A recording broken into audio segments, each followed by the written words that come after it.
Oh, hi, guys. Gross. This poutine is freaking amazing. It is so good. Just Toilet poutine. It's not toilet plomeek soup, but it's poutine. I made it exactly how Eric told me to. Cheese curds, brown gravy, nothing fancy. We didn't make it or anything. And just crispy frozen fries. I know the frozen fries part is probably a bit sacrilegious. No. No. I'm going to be eating this throughout the night. I will mute my mic the rest of the time, but I can't let it go to waste. It is delicious. This is the Canadian episode. Welcome to another edition of Strange New Pod. I am your United Fleet Admiral, Julian Brown, alongside the best bridge crew this side of a secret bunker in Vermont. That's there in case the no money socialist utopia thing turns upside down a bit. Bad. Because, no money. Commander Hawk is here, and don't ask him where he got that bronze candlestick from. Captain Giraffe is here, and her plomeek soup brings all the Vulcans to the learning pod, and logically, it's better than yours. And finally, I think that's the best one you've done so far. Thank you. And finally, Lieutenant Commander MC is here, and don't ask her about her toque collection because she doesn't have one. Welcome back and welcome aboard. How are we doing, guys? How we been? We've been good. Good. Little warm. I'm sure the rest of you are too.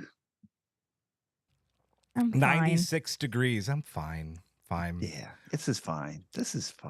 I messaged Giraffe. This is the first time, not the first time, but one of the first times I've come back from San Diego, and I'm like, I really don't want to be home. We had fun. We had a good time. We went to Disneyland together.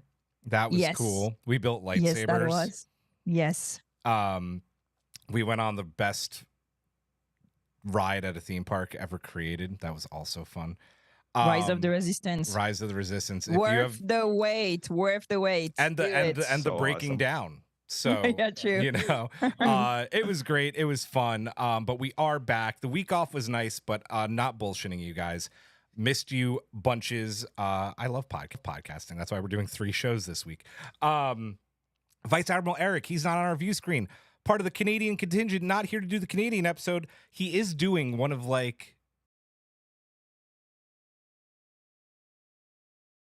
your voice. You're being. Hello. There we go. Okay. You're good now. That was weird. Sorry, guys. It was. Where did we go?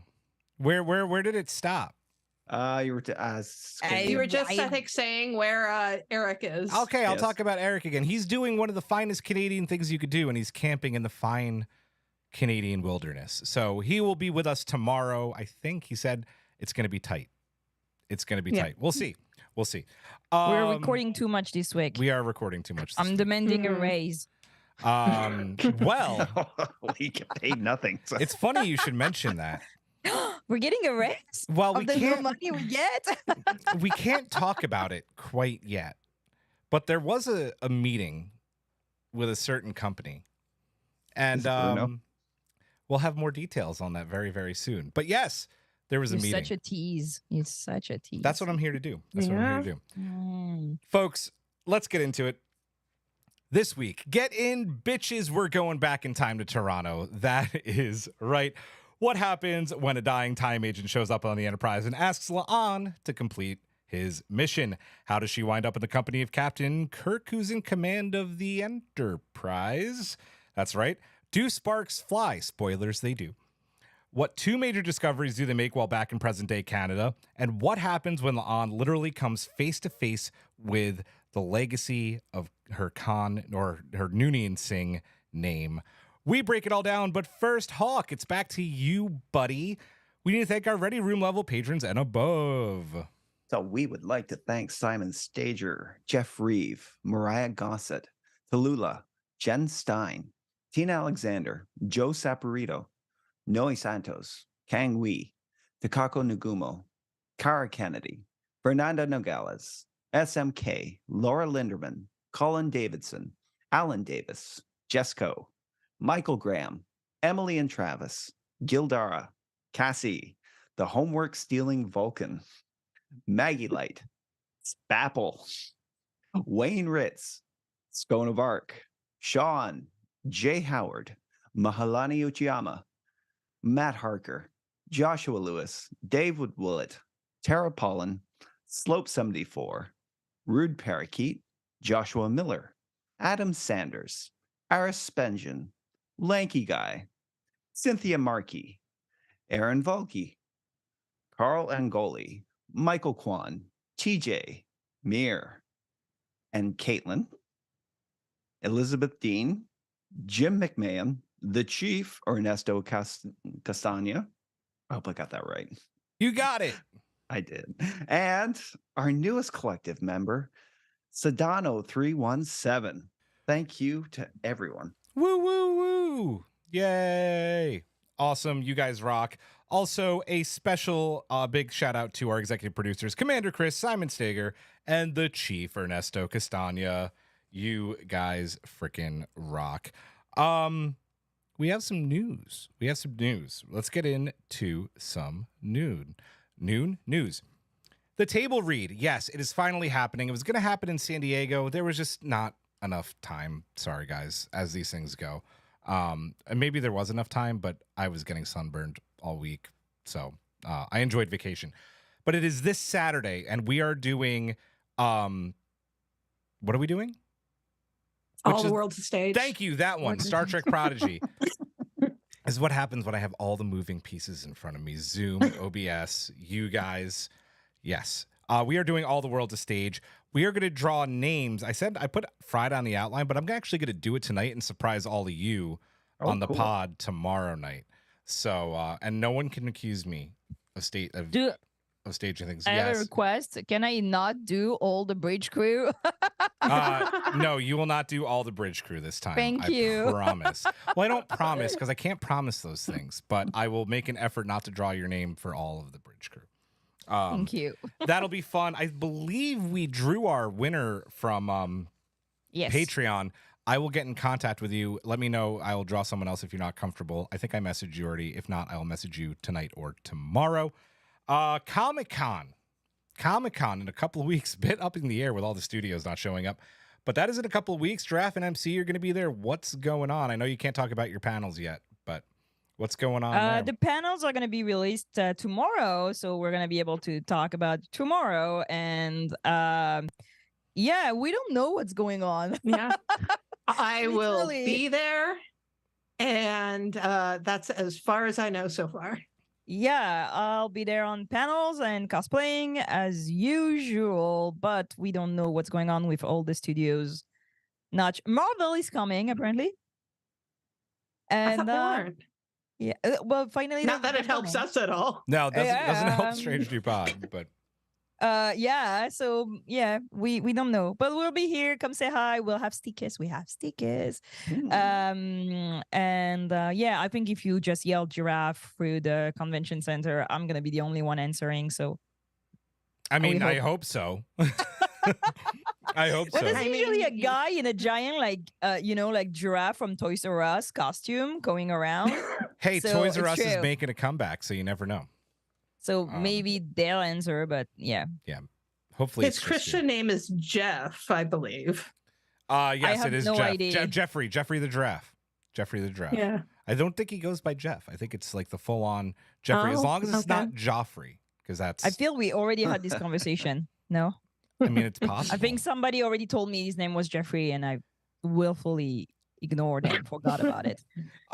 Michael Kwan would like to remind us that Chrissy Chong's second single drops on Friday, so that's cool. Mhm.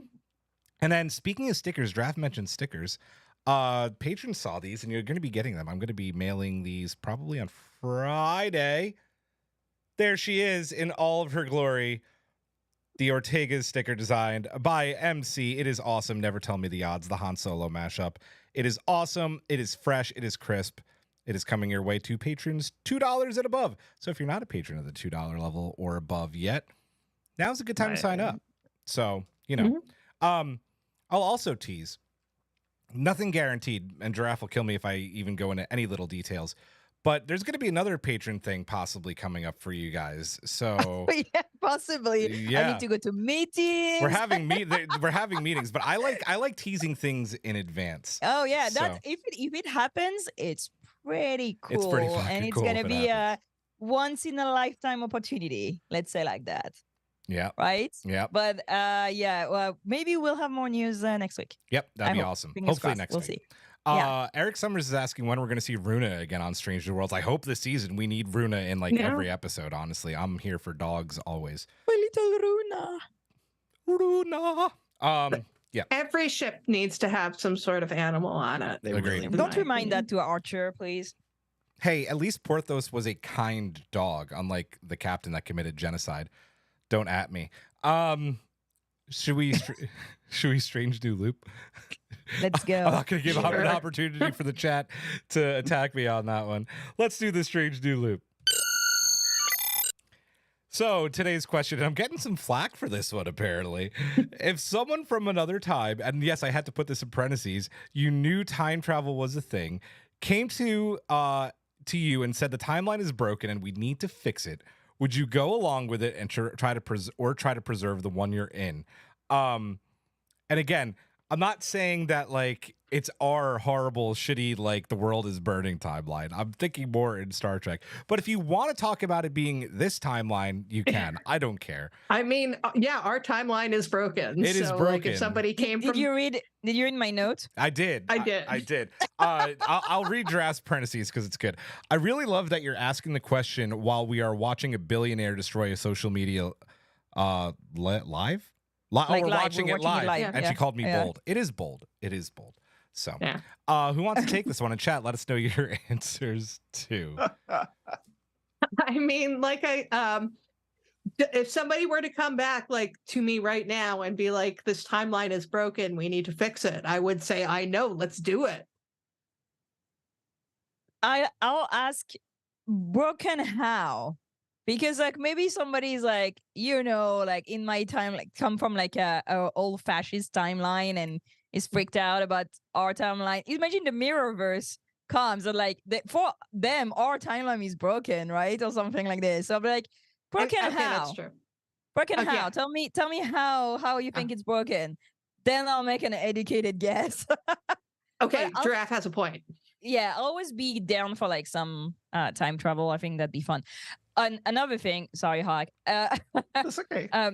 Due to my past endeavors, people would always ask me, because I was, studying archaeology, would you, that'd be so cool. Would you want like to go back and like visit these times? And I'm like, no, absolutely not.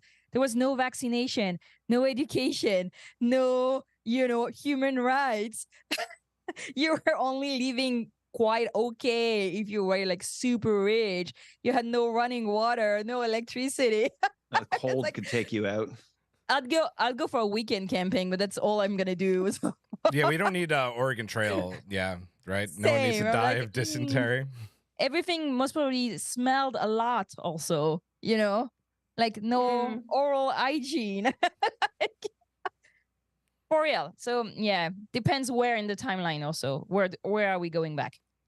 That's another good question. It's a good I have many question. questions. Yeah. Pretty much the same. It depends on the stakes, right? And you also have to keep in mind that, you go back and you fix something, and that time has a way of pushing back and correcting your correction, doesn't it? Mm, So, you go back and you kill baby Hitler and that, well, how about That's literally this episode, right? Yeah. Yeah. Yep, yeah. exactly. Well, what happens when, his neighbor Gustav takes over, the role instead? Gustav. Gustav. That's actually the plot of a Twilight Zone episode, the one Yes. from like the early 2000s. Is it? They kill baby Hitler, but they replace Hitler with what was apparent, like this was always supposed to happen, and then this was actually Hitler because the baby that got replaced. Wow. Okay. See, there you go. I mean, like, what happens if baby Gustav wins the war? River Song would kill me for spoilers, but I'll say it anyway. She kills Hitler in Doctor Who, and it fucks everything up. Yeah. Oh, River, we love you so much. Well, she tried to kill Yeah, Hitler. I think she tried then to he kill her. just I got don't think that locked she in a succeeded. cupboard. That's right. She was gonna Yeah. kill. She was gonna kill Hitler. That was a great episode of Doctor Who, by the way. It really was, yeah. Over in the chat, some good answers. Michael Kwan writes, I still like the meme, what if time travelers did try to fix our timeline and this is the best that they could do? which is Absolutely. Yeah, I agree. That's what I was saying. It's like, listen, we're living in the best times. Believe me. Like there's never been a time where humanity was this educated, this rich, this healthy, this well fed. Like I know we're lucky compared to, a lot of people on earth, but like compared to the past, believe me, thank vaccine and modern medicine, for real. You're not wrong. A lot of us would not be here, not have survived childhood. Yeah. Like I don't know Hell, how I'm allowed I'm to wear here. pants. Yeah. And vote. Yep. Tara writes, can you ever really, quote, fix a timeline? I think Star Trek proves to us a lot that you can and you can't. It's a mixed bag. Jim MC, if someone asked me how to fix a timeline, I'd say go talk to Loki. Also a great answer. Yeah. And I'm gonna say I agree with mostly everything Giraffe says. Like, this is despite, shit going on, especially in the United States right now with the Supreme Court and other factors, and the fact that somehow someone who's committed all these crimes still hasn't been put in jail. The only thing that, like, I feel like our timeline started to shift when Prince and David Bowie died. And maybe 16, yes. 16 was a bad 2016, year. 2016. Yep. I feel like I'd maybe go back to 2016 and find a way to not let them die. But then I go back to that episode of 12 Monkeys, and where Ethan tries to go back and save his love, but he can't. It is a fixed point in time, and maybe Prince and David Bowie are fixed points in time. It's a canon event. It is a canon event right out of the Spider-Verse. The what if episode with Doctor Strange. I can name at least 3 comic book movies and television shows that have dealt with this the last 2 years. Yep, exactly. So, all good answers. A great strange new loop. Thanks for calling me bold. Why do we have Pike so big on YouTube? I mean, I'm here for it, but I don't understand why. Oh, okay. Oh, this is what you were asking me. Yes. So usually that's where the chat goes on this overlay, but I haven't had to do an overlay in so long that I forget how to like include the chat in there. And we usually have like a little image from the episode. So I just made the episode image bigger. Sorry. That's not the right episode either. That's not the right episode either. It's not the right episode, so that's my fault. I was preparing for tomorrow. He blinded by the handsomeness that is. Listen, I was blinded by the Pike. This is an image from him tomorrow. It's not a spoiler. It's one of the promo images. It's a time travel episode. It's tomorrow, guys. Sorry. Tomorrow and tomorrow and tomorrow. Tomorrow and tomorrow and tomorrow. That is the episode that we're reviewing tonight, and our order is going to be Giraffe, MC, Hawk. Yeah, but you get to go last tomorrow. So sink it in tonight. I get to go last tomorrow. I don't care. I know. I have no game in that. I love how excited you are when you get to go first. So that is our order: Giraffe, MC, Hawk, followed by myself. Let's get into this, guys. Take it up with the Louvre. That's right. The episode opens up with La'an going through the rigors of being the chief security officer on board the Enterprise, including a fun bit with Commander Pelia. She also she spars with M'Benga, and she seems to be having issues coping with who she is after it all kind of came back up, right, during Una's trial. A lot of feelings being asked about her lineage. What do we think about this opener of, just the rigors of being chief security, dealing with all of Pelia's stolen shit, and just La'an being La'an? Giraffe. Okay, is it stolen shit though? Is it? No, statute of limitations is up. No. Well, that painting that the Louvre wants has been stolen in the 90s, so I don't know. It's still unknown. Like, we don't know where it is. So if you have it, bring it back to the Louvre. No, I love Pelia. I love it. I love her with subtitles even more. Yeah. I know, it's thick. It's thick. I was like, oh, that's what you were saying. Okay. I love seeing La'an job because, that's really the daily job. She's handling. And I have to say that Spock saying, Ethan Peck saying vigorously lives rent free in my head. I was like, I will practice less vigorously. And I'm like, cut, we're done. Thank you. Giraffe, what is he Yes. actually saying when he says that? What is he actually saying when he says that? Yeah, give me like a bad ad lib.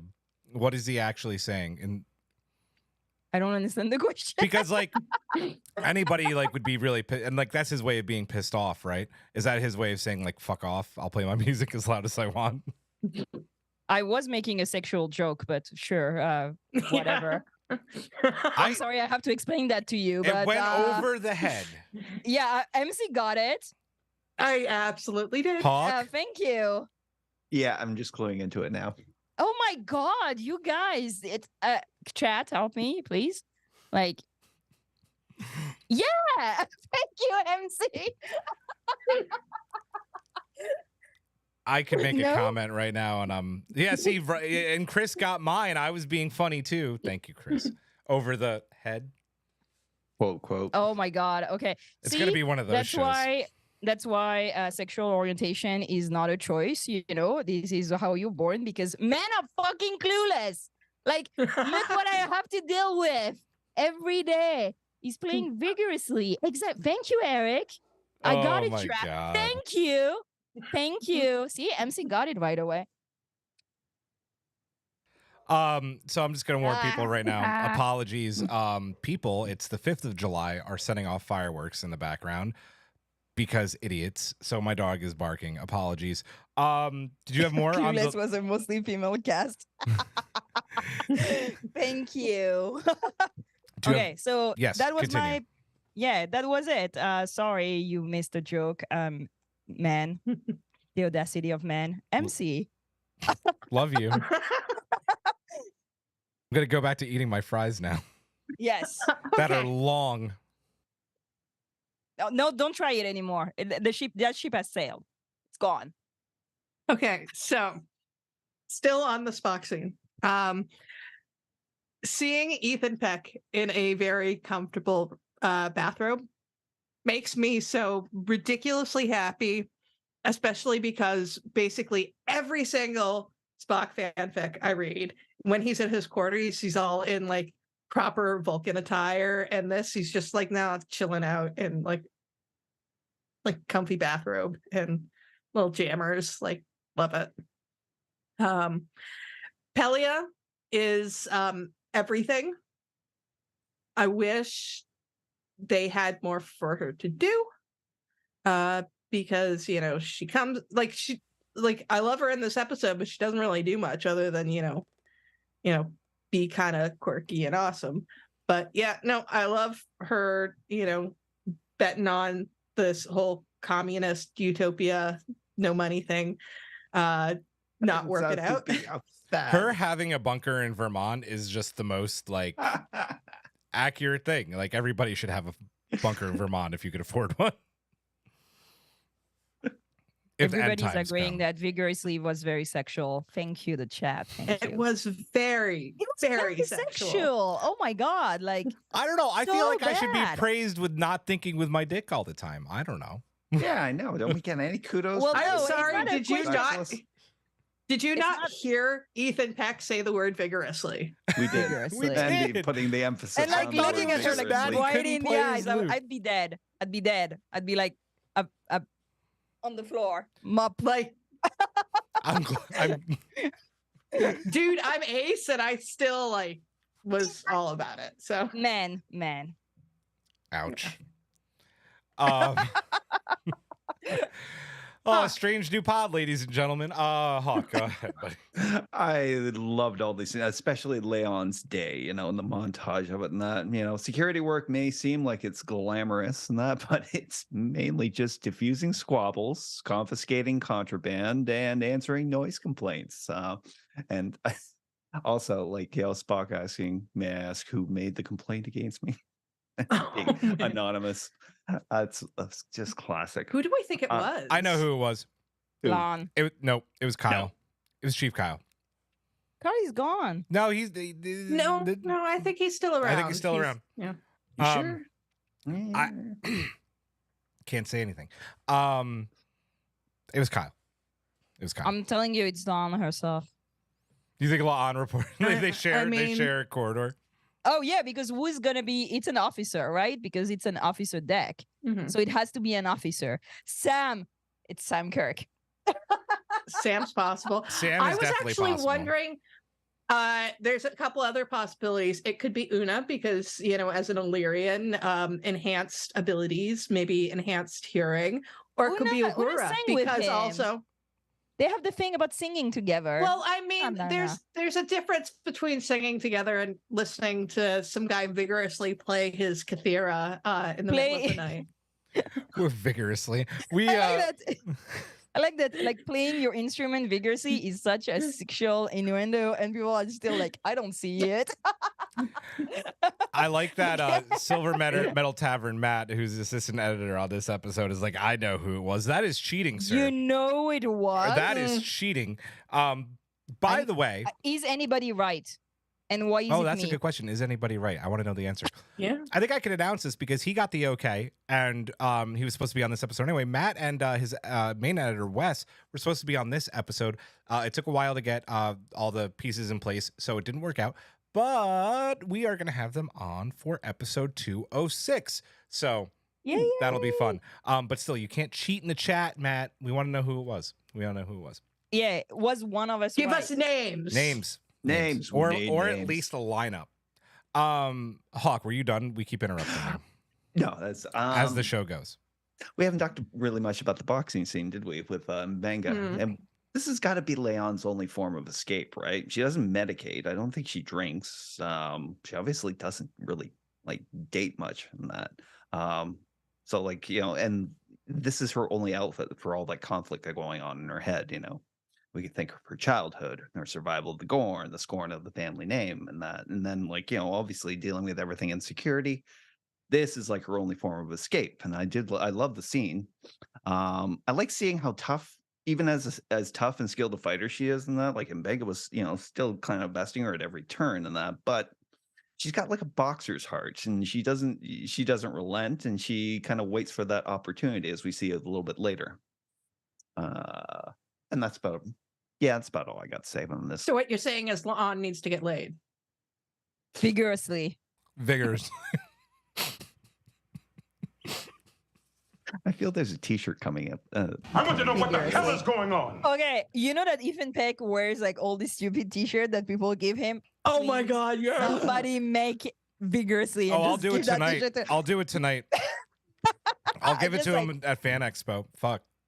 Yes, like With playing the a lute Kathira on it, vigorously. right? Yeah. Yeah. Yeah. Oh yeah, Kefira and just vigorously dot. Dot. That's all. Dot. Oh yeah, this is dot. Yummy Vigorously Pod goes, dot. La'an needs to get La'aid.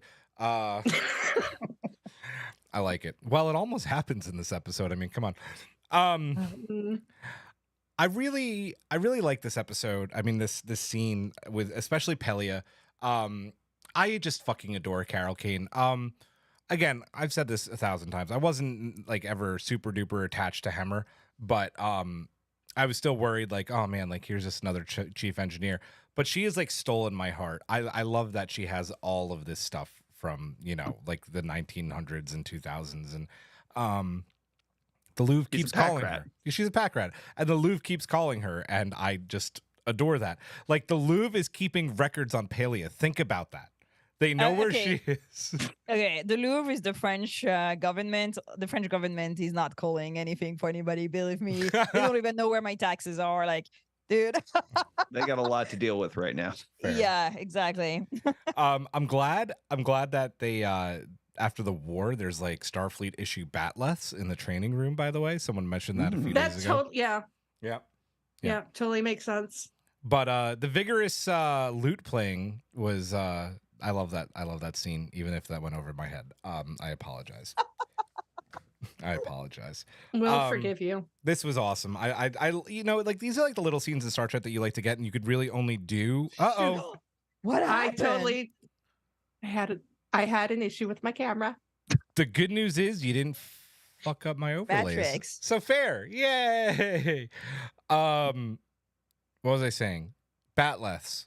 Oh yeah, like these scenes are like the only, like you could really only do these when you have episodic episodes, right? Like if you're doing something serialized, you really have to like just continue the story, but we get to see her doing her job, which is really cool, and I like that.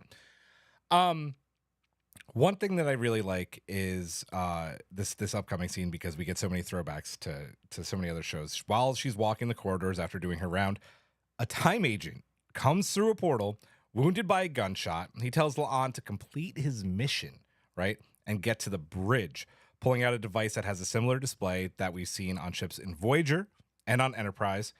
When he dies, we get that cool time shift effect, right? Like something has changed in the timeline. And La'an steps foot on the bridge.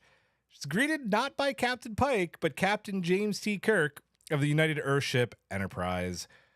What do we think about seeing time agents again? Because when this happened, I was like, let's go. And this certain way of bringing Kirk back, Giraffe.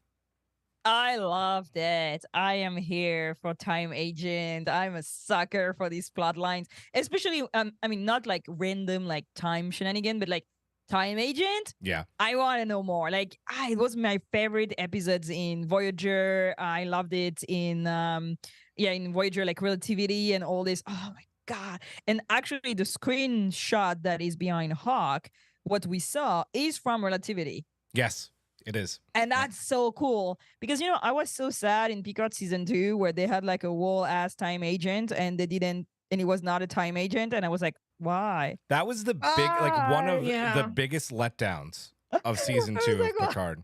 How do you hire him and not have him not be him?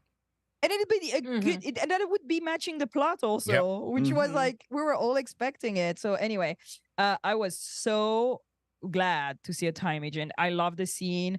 And like when like you see all like the timeline changing, this is so cool. Like the, behind her. And when she gets to the bridge, listen, I'm not here for Kirk, but Paul Wesley is doing an awesome job. He is. He really is. Oh my god, he cracks me up so much. The way he turns in the chair and is like, "And warrior, and what are you doing on my ship?" Was like so Shatner, so Kirk, so I don't know. It was perfect delivery. The smug, everything. Sure, it was great. It was so awesome. Like even when he turns on the chair for a fraction of a second, I forgot that it was supposed to be Pike because it was so TOS, that it was just like, oh yeah, that Kirk, and I was like, oh wait, Kirk.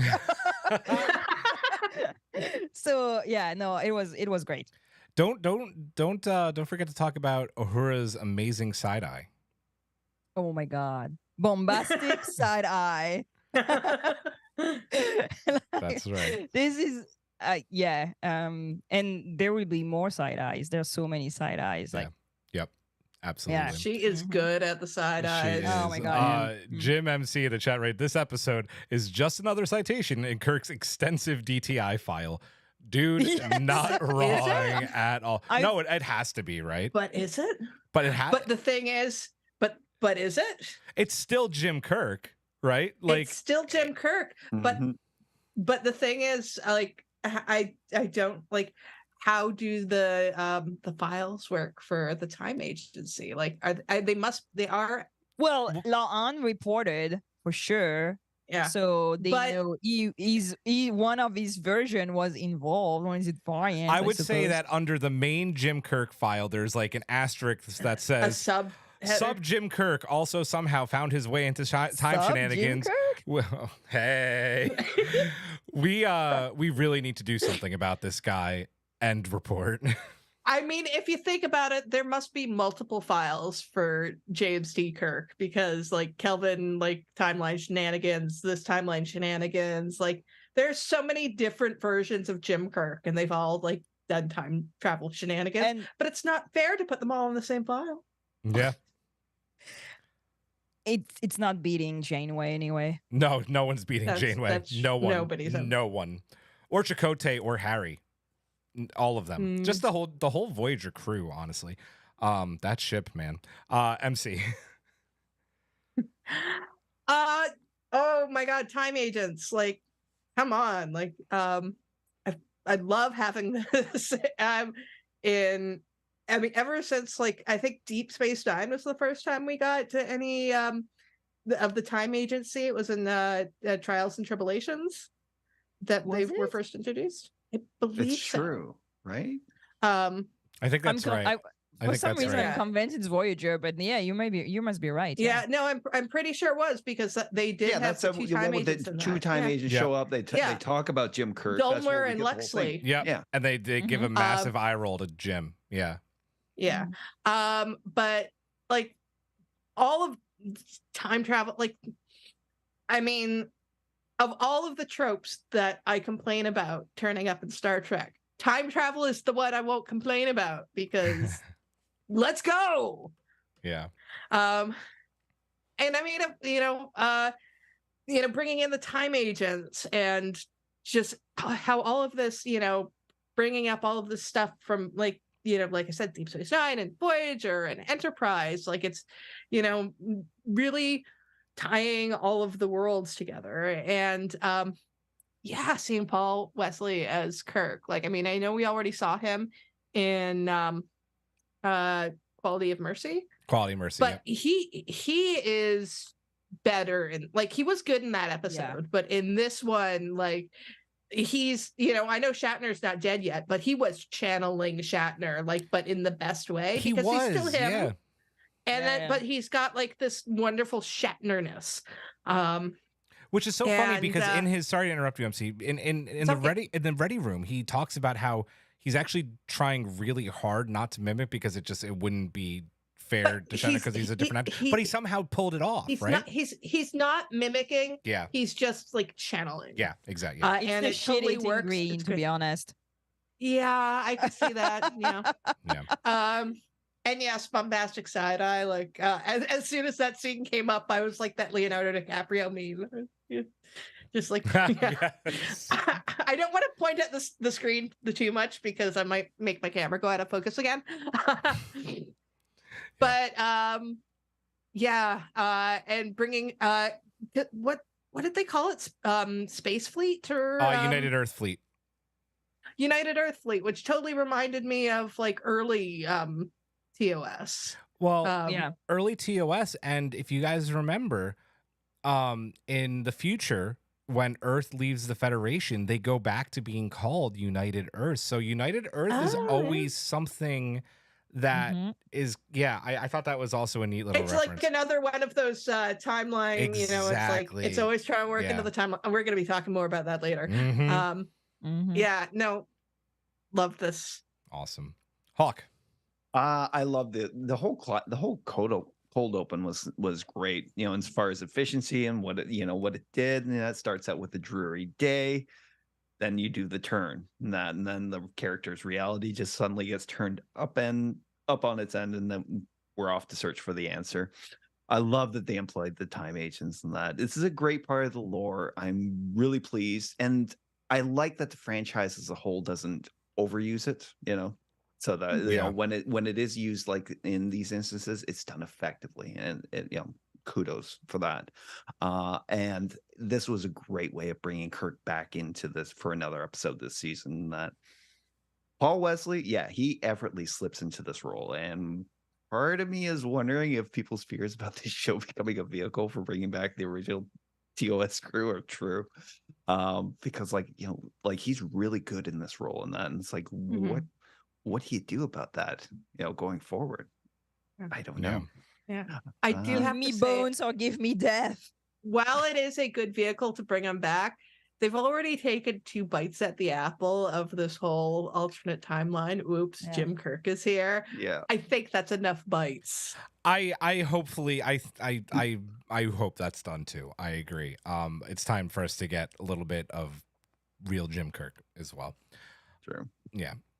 So going forward, I mean, that whole scene where he basically denies Spock help in that when their ship is going down.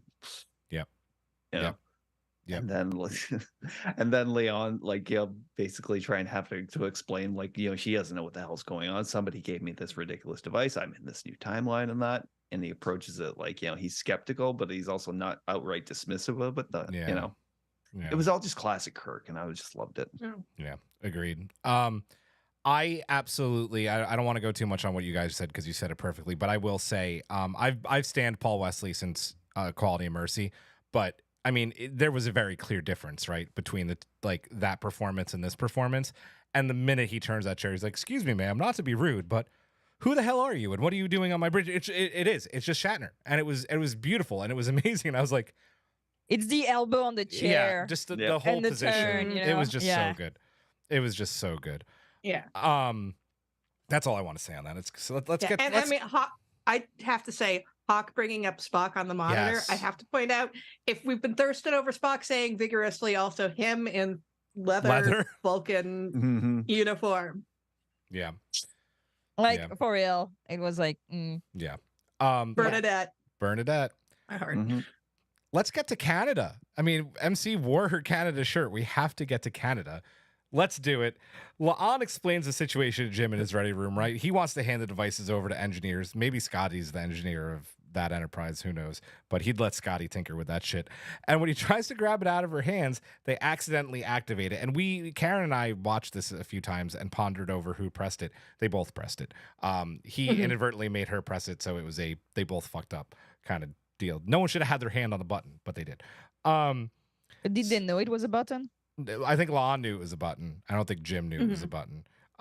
So they accidentally activated and wind up in present day Toronto, which, funny enough, Jim thinks is New York City, which is a joke because they even talk about in the Ready Room, Akiva and Henry Alonso Myers were like, "Yeah, we were actually going to film this episode in New York, and logistically we couldn't make it work. So there's your joke." And they also, it's really cool that there's so many people who work on the show who are Canadian and get to finally have Canada and Toronto represented. I just want to point that out because they pointed out in the Ready Room. I was like, oh yeah, that's really fucking cool. So hats off to all the Canadian filmmakers and writers. Including William Shatner, Canadian representation. I guess. I guess. So we learned that Jim's Earth, right, is in ruins and he's never been there. He was born on the USS Iowa, which, again, history having a way of writing itself. Still born in Iowa. We get the clothing scene where remind me, you two, where it's filmed again. It's very popular. It's Roots. It's at the Eaton Center. Yeah. So. Yeah. Where they laughably match until Jim changes into something more a little rugged and Jim Kirk. Jim. Yeah, very Jim. And La'an eats the eye candy. And eats the hell out of the eye candy. I was like, let's go, girl. Listen. Oh. Realizing they can't steal their way through the friendliest place on Earth, Kirk shows us why he's a chess shark. Yes, he is a chess shark. We see him play chess a lot against Spock and TOS and makes some much needed cash, though if it was enough is up for debate, but we have reasons why they got away with so much. What do we think about these couple of scenes, like the arrival and the chess, Giraffe? The comedy of it. So it's funny because I've watched the episode maybe 3 or 4 times now, and every time it's funnier. Every time I catch a dumb thing that Kirk does that cracks me up. Like the way he says, I'm from space. I can't. Like the revolving door, this is so dumb. And at the same time, it is so hilarious because I'm sure they had to do it like 15,000 times until they got the exact movement of the door. But it's perfect Kirk. Again, it's like everything. It's Kirk that knows shit but somehow doesn't, because why not? I was convinced in TOS that he was pulling a lot out of his butt all the time, and I'm even more convinced now. I think that it's super funny that he's just ripping people out at chess. It gave Carbon Creek with the Vulcan. Yep. Shocking their way through Pennsylvania with pool betting. No, it was really, really funny. The clothes thing, the everything, it's so subtle, and I think it builds the character because La'an is so serious and into the thing, and being with Kirk was he's into it also, but he's goofing around. Her by herself would have been a totally different story, and it's very a buddy cop comedy kind of. It is. Dynamic. It totally is. But yeah, the pressing the button at the beginning, I was like, oh, that's a bit dumb. Like, it's a bit. But then they laid into that like physical comedy and that like, it's very well done. That's the other thing is Paul Wesley is very good at this kind of like subtle physical moves and make it funny. All that while smiling, like he invented like everything.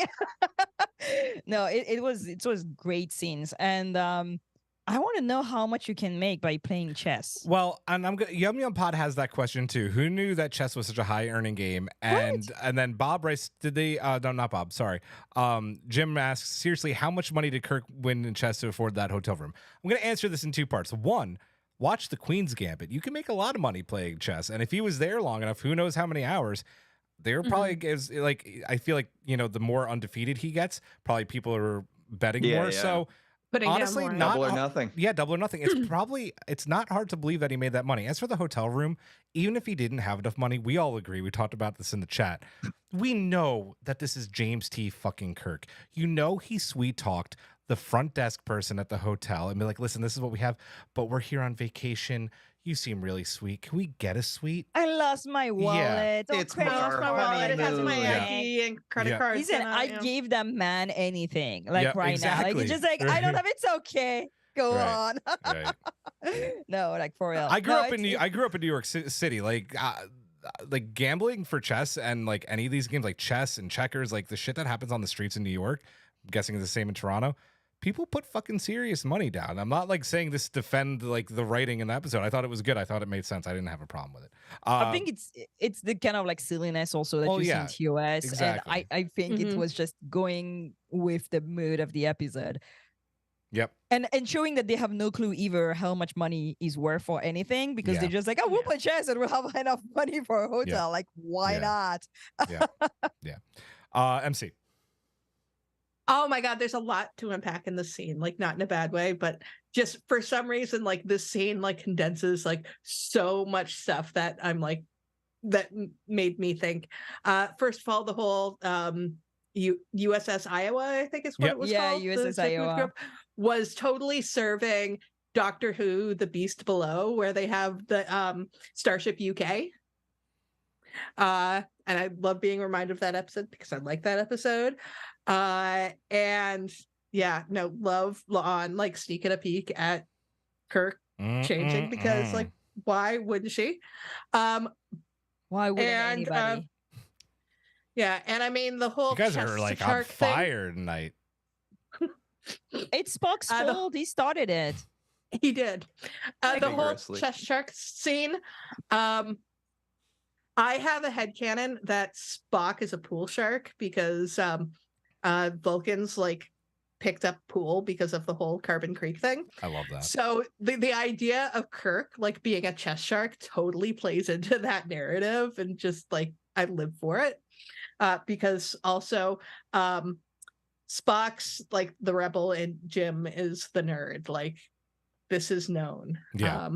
I want to know who but is his first officer though that he played. I know. he I played was chess wondering that. against. Like he said she, Her. and so I'm like, Yeah. is he talking about Una? Ooh, Because that'd be a I could cool see, like, reversal.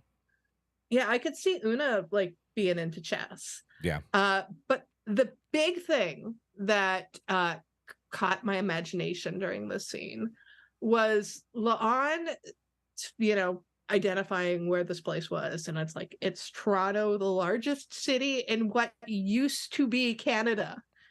And so we've never had any country referred to in this way before. Like, Picard is from France, not what used to be known as France. Well, French language doesn't exist anymore. You remember? Like, it's like, the language that used to be known as French or something like that. but France is still like they still identify it as France, and they still identify the U.S. as America. Literally, like I mean, they the don't call it, office like, of the the president is in Paris. Yeah. Yeah. So what used to be Canada, and what happened to Canada? And if something happened to Canada, this might explain why we've never had a Canadian in, Star Trek before. The closest we got is Eddington in Deep Space Nine having a lucky loony, and so the fandom decided it's like, oh, his family must come from Canada. But I really want to know, like, did it get absorbed into the United States? Was it destroyed during? Well, I think there's no all more of World War countries. III? No, it just Well, there's no more geographic countries. That was kind of areas. my Yeah, thinking it's just like there's too. no more Well, countries. It's just like it- North America, the north of the I was continent. going to say North Yeah. America is just North America now, right? But they do still refer to different, countries by Yeah. their name. Like, because I mean, I think it's less that there's no like governments for each of these places, but they're just like now geographic markers. Yeah. Listen, the Gorn it- are using Latin alphabet to communicate, so There you go. whatever. Yep. Like, Mhm. I think that geography and languages. You good, MC? Yeah, I'm good. I'm just looking up something on Memory Alpha now. So, Do it. but no. Go ahead.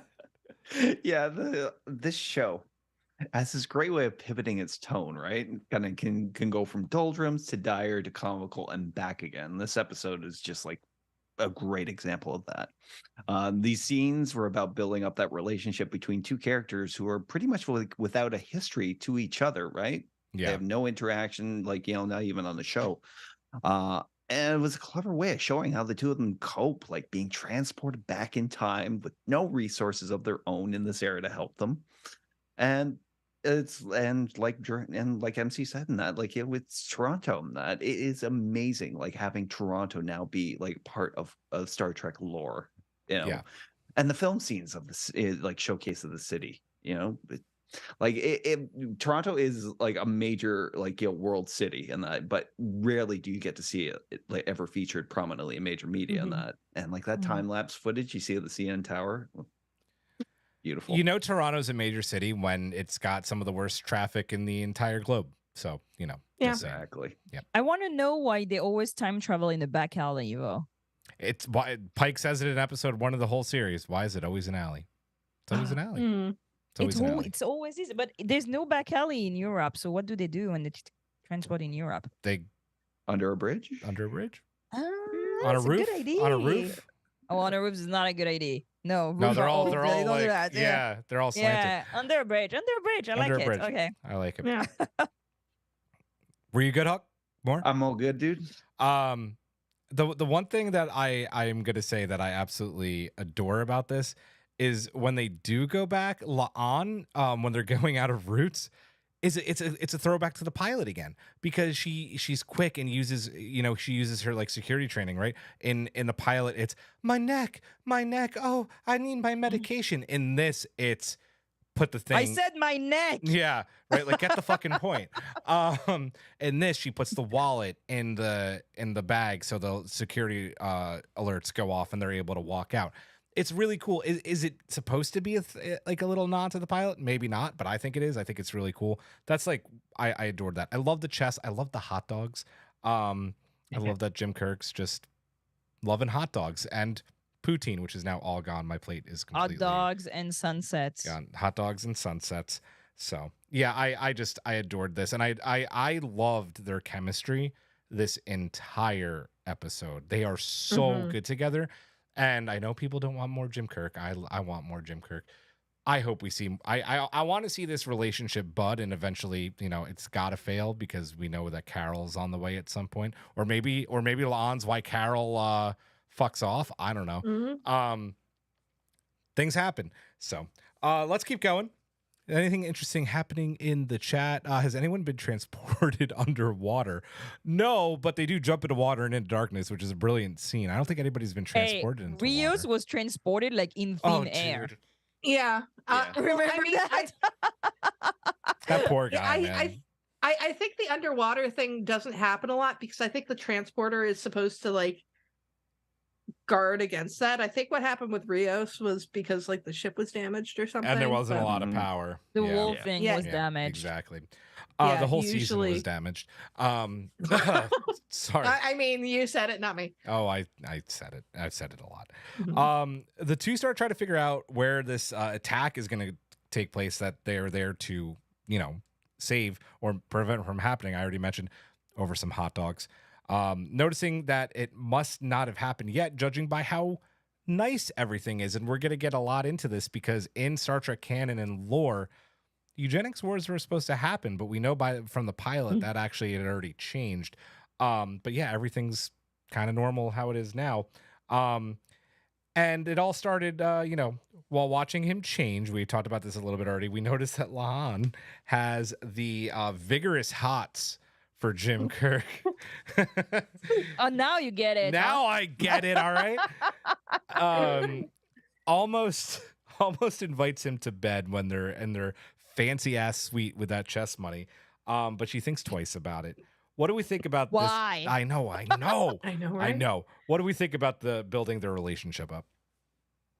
I like it because there's a tendency in Star Trek to put Jim Kirk with women that have the same energy than him. Kind of like bubbly and like Guyla we see in Star Trek in the Kelvinverse. But Mhm. I do think that somebody like Jim Kirk, because when you see couples, like somebody would like end up with somebody like Lan, who's like, can you please stop?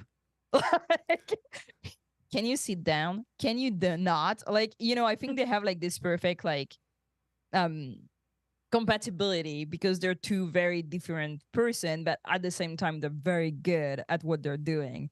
And you see that they have like this back and forth.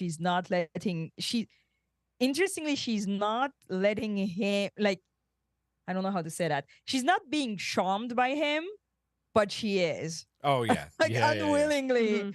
And That's the Jim Kirk way, right? It's not usually like, you don't want it to happen, but it just kind of does. like he's annoying, Yeah. like clearly you see Yeah. that he annoys her, but at the same time he's hilarious and he's so confident also that you're like, this is absolutely wrong. It is not New York, but good call. Yeah. Good try. Yeah. No, I think it was I respect her first. Absolutely. Like, I mean, I don't understand how like you can refuse Paul Wesley. I'd be, Mm-hmm. you know what? Yep. Who's gonna know? Nobody's gonna know. They're Yep. gonna It know. doesn't count if your Nobody's time's gonna not like- know. Doesn't count. You're gonna restore the timeline. But I understand though, like seriously, I understand why she doesn't, because there's this whole conversation that they have about like restoring the timeline, that if they restore her timeline, then he's gone Yeah. and it has nothing to do. And this conversation of ethics, basically, how two people that have a very small point of view on their own era are able to say that they are in the best timeline. Yeah. And I like the fact that she say, well, we still have sunset, but like everything is not perfect in the Federation. We know that for a fact. And again, the way we see our own timeline means very personal. Like, are we in the best timeline? I don't know. That's why when you asked the question, I was like, yeah, I'll be asking like, why do you want to change Right. the timeline? Like, what do you want to rectify? What's gone? Yeah. But I think they're like a perfect duo. And Christina Chong and Paul Wesley work really well together. MC? Two very sorry. ridiculously good-looking people. It's Yes. it's like not fair how good looking this entire cast is. It's just Yeah. like ridiculous. Yeah. I'm sweating. MC. Okay, so going back to the hot dog scene. Mm. I think that Paul Wesley is incredibly charming and Louis Kirk incredibly charming, but what kind of fucking monster eats a hot dog with nothing on it? Why? Like- Where were the relish? Where was some mustard? At least some ketchup, don't man. know, they're from Come space. on. But still. Well, I mean, he seemed to know what a hot dog was pretty like well, and I mean, like when he was said, it's like I'm gonna go back. I thought he was gonna say I'm gonna go back and put some Get some mustard ketchup. on this. No, but he just gets to get another Yeah. plain ass hot dog. yeah. So Sorry, what but was you're a missing? monster for that. I wanted them to have the same Rios reaction when they eat the food. Oh, And they're right. like, oh, this is real so good. food. Real cigars. Yeah. Because like that's real meat. Mm. And Yeah. you know Yeah. that they don't have real meat. No, it's shit. Yeah. It's replicated. It's Yep. replicated protein, so it's not real meat. So Yeah. I wanted something to tie it to, the time travel in Picard. But See, I know that Takako and I are from the same place because she's right, mustard and sauerkraut for me. And like, dude, New York City hot dog stand, sauerkraut, mustard. I do put ketchup too. Just chef's kiss. Sorry, MC. No, it's okay. I mean, it's probably the Chicago in me that's like saying it's like plain hot dog. Yeah. What? Yeah. Yep. And them together in the hotel. Yeah, I would not have blamed La'an for like inviting him in, but I think the writers having her not do it and having Kirk not, try to go for that Yeah. was a very good choice yeah, because agreed. of course, like there is like this image of who Jim Kirk is, for right or wrong. He did have a lot of romances in TOS. Like he doesn't have nearly as many as people like say he does. Right. And certainly in the Kelvinverse, they did. By the way, feel free to count how many times I bring up the Kelvinverse tonight. Although it actually might just be part of the Strangely Pod drinking game at this point.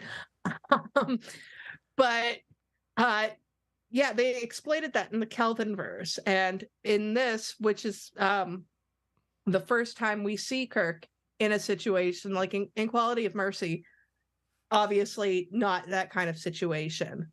Yeah. But this, they had the opportunity, and it like barely even like occurs to him. Like they have a nice little kiss, but that's it. Yeah. And it's more just to kind of shut her up. So, but in a nice way. As opposed to some of the TOS episodes. Yeah. Yeah, a man that is that excited about a mini bar has my heart immediately. Yes. Oh. I mean, I think this is mostly like this is huge for Leon, and that I'm like as I said earlier, these relationships I imagine are something she kind of avoids, not giving her history. Romantic ones probably a big no because fall in love with someone, you also have to accept the possibility that you'll have to watch them be eaten by the Gorn alive, right? Bringing us down, Hawk. Lizard babies. What? Lizard babies. Eaten by Gorn, and then lizard babies. Lizard babies. Oh, I guess that is true. Yeah. But the situation being in the place and time where the future's not even written, it seems to have softened her a bit. I mean, like it's interesting that she is in this place where it's like almost who she is, hasn't really happened yet, and she can be, that possibility that maybe she could be somebody else while she's there. Yeah, and plus she's with Jim Kirk. I mean, like he's got this whole carefree attitude about the whole thing, and that she's trying to figure out what to do next, and he's like, "Oh, hot dogs, mini bar." Yeah, which is the right attitude. It is exactly. Yeah. But I think part of it is rubbing off on her too. It's like, okay, it's pretty serious, but we could probably have a little fun while we're here. Yeah. I'm glad they didn't really go the full, like throw them like right into a romance and that, it's like it's always just hinting at the surface and that. And it's like kind of great, but I'm glad they do stick to the buddy cop format, as Giraffe said. Yeah. I have to respond to the chat. So a bunch of people have been talking about the opening of the mini bar costing all of the chess winnings. How is the hotel going to charge them? They don't have a credit card for him. Remember, he sweet talked the front desk girl. Yeah, and he dies. It doesn't fucking matter. Sorry. Spoiler. It's been a week. It's been a week. They're going back to the future after this, so it's like you can't really trace somebody back to the future. Eric Summers totally. Apparently not. City on the Edge of Forever vibes in this episode. Yes, absolutely. 100%. They're big time. 1000%. Yeah, I want to bring that up at the end of it too. Yeah. Yeah. I have to say, echoing what MC said, because this is my biggest takeaway. I wanted La'an to go into that room so badly, but I'm really glad that not only La'an went back, because it makes that kiss like more meaningful later in the episode. again, Jim, like it's a really good image not to have Jim Kirk after he wakes up and notices she turns the light off to go in there, right? Like I really noticed that and really appreciated that about this a lot. So that was my takeaway from this. Boom, right? The bridge. They wake up after the bridge to nowhere. The bridge to nowhere. They wake up after not having any sex, and they're chatting. Not vigorously. No vigorous sex. Jim is having more not with each other. Is having more second thoughts about changing the timeline back until An tells him a little bit about her timeline, right? And finding out that in the prime timeline, Sam is alive, and clearly Sam is not alive in his timeline. So that really gets him thinking. For long, murder pancakes do happen. Did I get it right this time, MC? Murder pancakes? Flying murder pancakes. Damn it. Every time. Sorry. Before he has time to think about this, the Lake Ontario Bridge explodes. They head to the wreckage and both realize that this can't be the attack that they're there to save because this happens in both of their timelines, right? So they meet a photographer who will become very much important later. An realizes that the scarring on the bridge is from a photonic bomb. That's tech that's not supposed to be for another 100 years. And they follow the removal of the evidence of the big piece of slab by Jim driving a fast car. And I dressed first, but I know MC's got a thought about this that I share, only to get pulled over. Lucky for them, Sarah, the photographer who believes in aliens, helps them. Thoughts on all of this, Giraffe? Okay, that's a lot. I know it is. It is. So first of all, the bridge blowing up was such a surprise. Because I didn't know, like, they were trying to compare and contrast, right, what was going to happen, which is, again, people were discussing canon and like how, like, they say that things happened in the 90s. I will take any of you onto a conversation of stuff that happened 300 years ago, and we will see how many of us gets the dates right, except if you're an expert or like have a weird like obsession about that time era. But if I ask you 300 years ago in like China, what was going on? Let's go. Let's rumble. Like, they don't know. They're like talking out of their butt most of the time, proven by Kirk thinking that he's in New York when he's in Toronto. Okay. So I like the fact that she's like, let's put on paper everything we know about this, you know, which is very realistic. If you were like time traveled, suddenly you'd be like, what do I know? And when the bridge explodes, I was like, oh, well, that's it. So that was easy. So it's wondering if Kirk knew or not, because I was like, how the hell do they end up in that hotel room looking that bridge that day? Like, did he made the choice to go there because he had a hunch that it was what was going to happen? Yummy on Pod has that, put that in the chat, maybe a little bit sarcastically. He's leaving. Oh no, sorry. Oh God, the chat is moving tonight, guys. Where was it? Shit, Jesus. Well, that was like, because like when it exposed right on their face, I was like, Toronto is a big city. How the hell did you end up like on that hotel overlooking that bridge? Exactly. And then I'm like, it's maybe like a main event, like, you know, like what started World War One. Like, we all knew like the Franz Ferdinand like assassination, and is it something that he knows from that, and that's why he chose the hotel to be like, let's make sure if it's that or not. I found the comment. Jesus Christ, I lost. Lucky they got a room right next to the bridge. Well, you know, knowing Kirk, that maybe he did it on purpose, and I would have liked a little hint that he actually like was aware of this like all along. The whole thing, I mean, you have to love Star Trek. Like, they look at like a burn mark and they're like, it's a photonic bomb. It's like, sure, I'm with you. Let's go.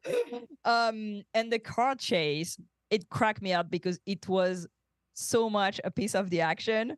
When Kirk get in the car and he's like, I know how to operate it. And Spock is like, no, you don't. And he's like, yeah. And he goes up backward. And it was so well done. I really like that little, like, for me, it's clearly a notch to a piece of the action with Kirk, who thinks he knows how to drive when he doesn't. Really. No, I love the again, the subtle comedy.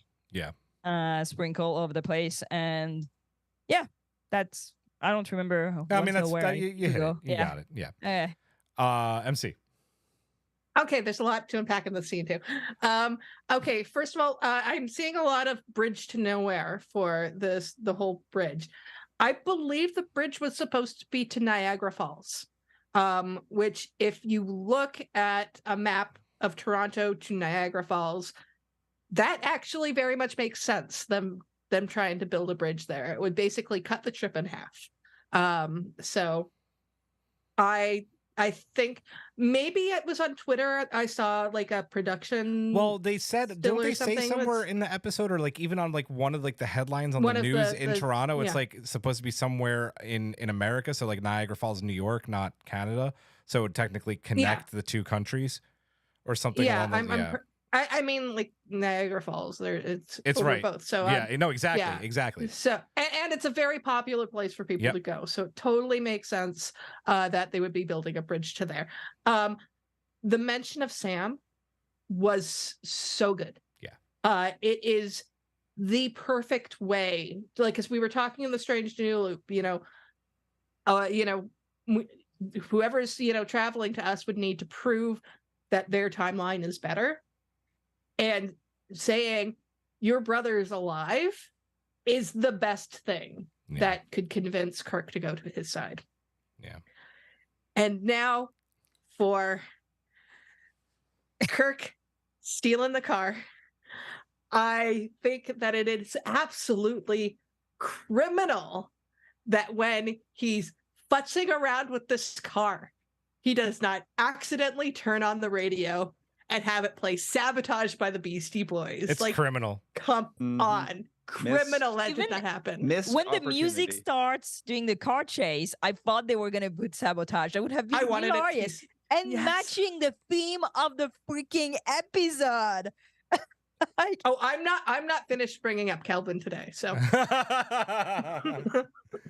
But just to your point, like when we see in what's the name of the episode, Flying Murder Pancake episode? I don't remember the name. that's Operation Annihilate. Personalization, thank you. When you see how devastated he is by the death of his brother, like it means something for him. Yes. Like very so much so. And I have, the headcanon then when Spock tries to tell him and he shoos him away, like being like, yeah, I know it's not illogical. That Spock was going to tell him about his sister and losing his sister. We watched Operation Alienation. You'll see I'm right. But yeah, it totally makes sense that it's what convinces him. I think it's beautiful that it's what convinces him. Yep. Hawk? Same. I mean, like, yeah, sunsets don't really mean anything to this timeline's Kirk and that, because he grew up in space and that. The Earth being like an ash ball doesn't mean anything to him in that. Family. That's what trips him up. And that's how the timeline. She convinces him that timeline is the best timeline. So that's perfect. That makes so much sense. Where's my notes here? Yeah. And the fact that they're both in the same hotel, I think that's a destiny moment, right? Because it occurs in both their timelines and that. And for, from what we gather from the episode and that, these events kind of keep occurring and occurring in that. And somebody, there was somebody there who stopped them.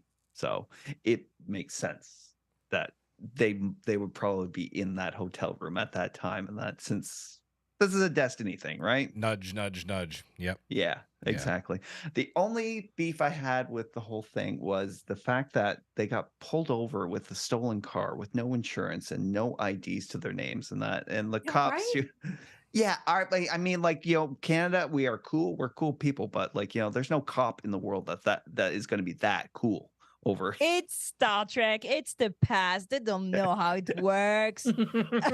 Licenses? Nuclear whistles. Is this your car? Ownership?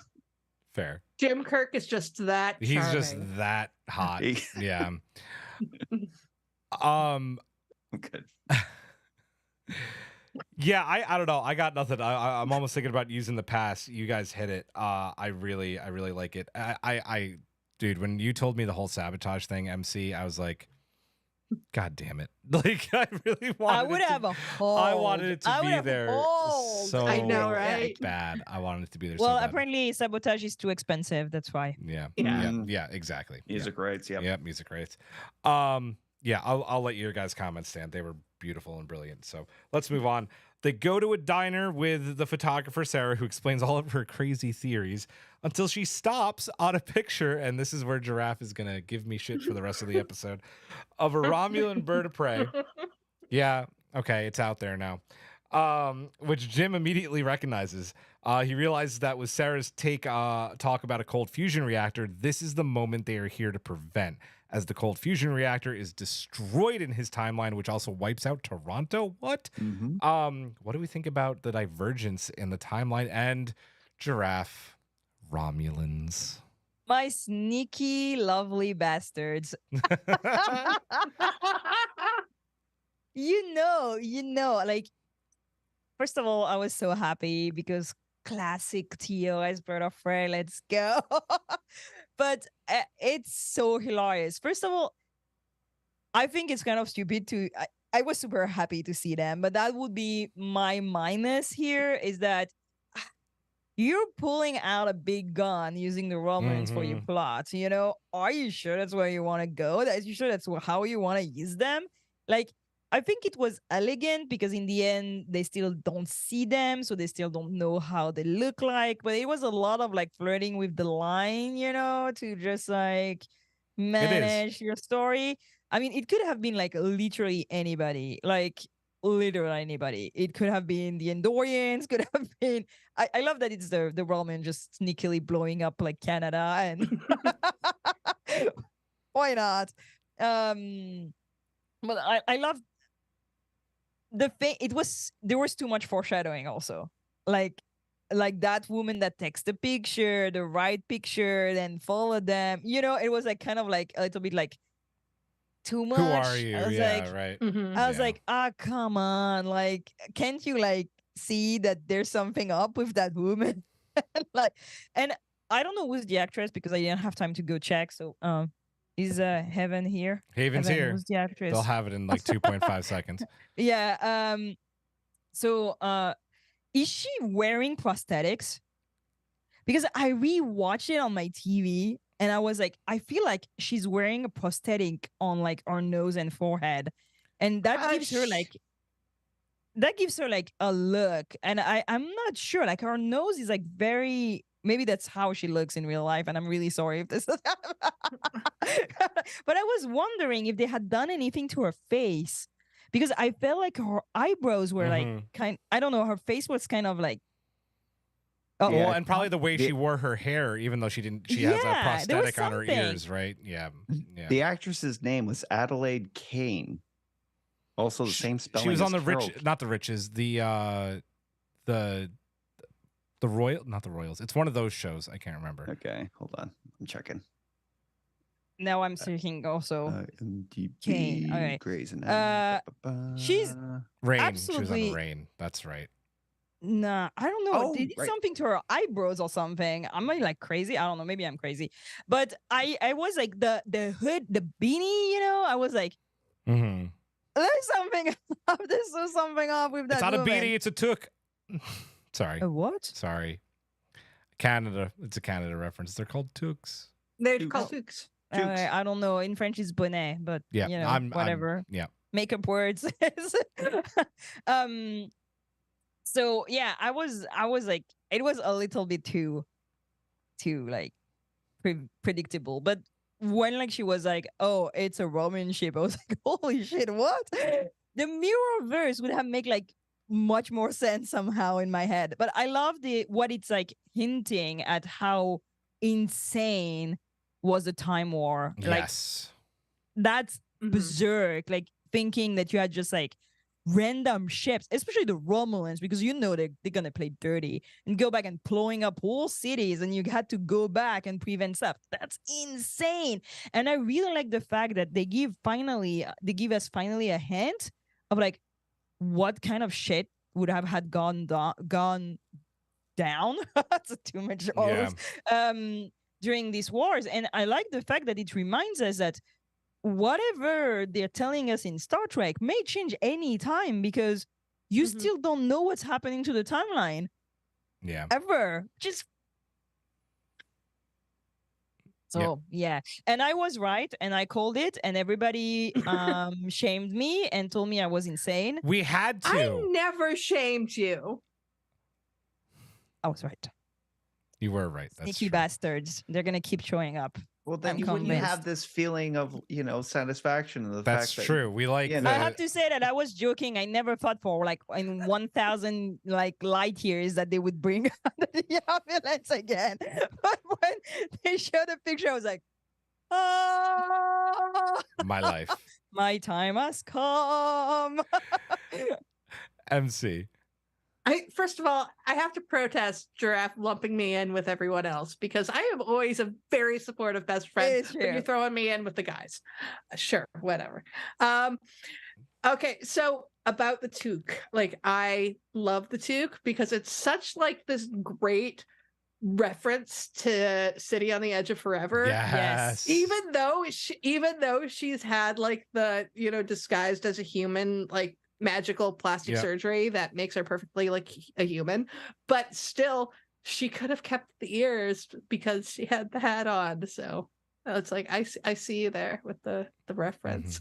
I was so happy when I saw that the Romulans were going to be in this, mostly because like I was just like, oh, I can't wait for Giraffe's reaction to this. And of course, having Giraffe, like after I watched the screen and she wanted to ask me, she's like, it's the Romulans in this? Which like the Romulans Oh my are God, the one amount of them. times we got asked. Is Well, it and I Romulans? was apparently the bad friend because Giraffe wanted to be spoiled, and we all know that Giraffe does not care about being spoiled, but I refused to No. spoil her anyway. So she went to the other friend, and Yeah, I was Yeah. like, just tell me if I'm right.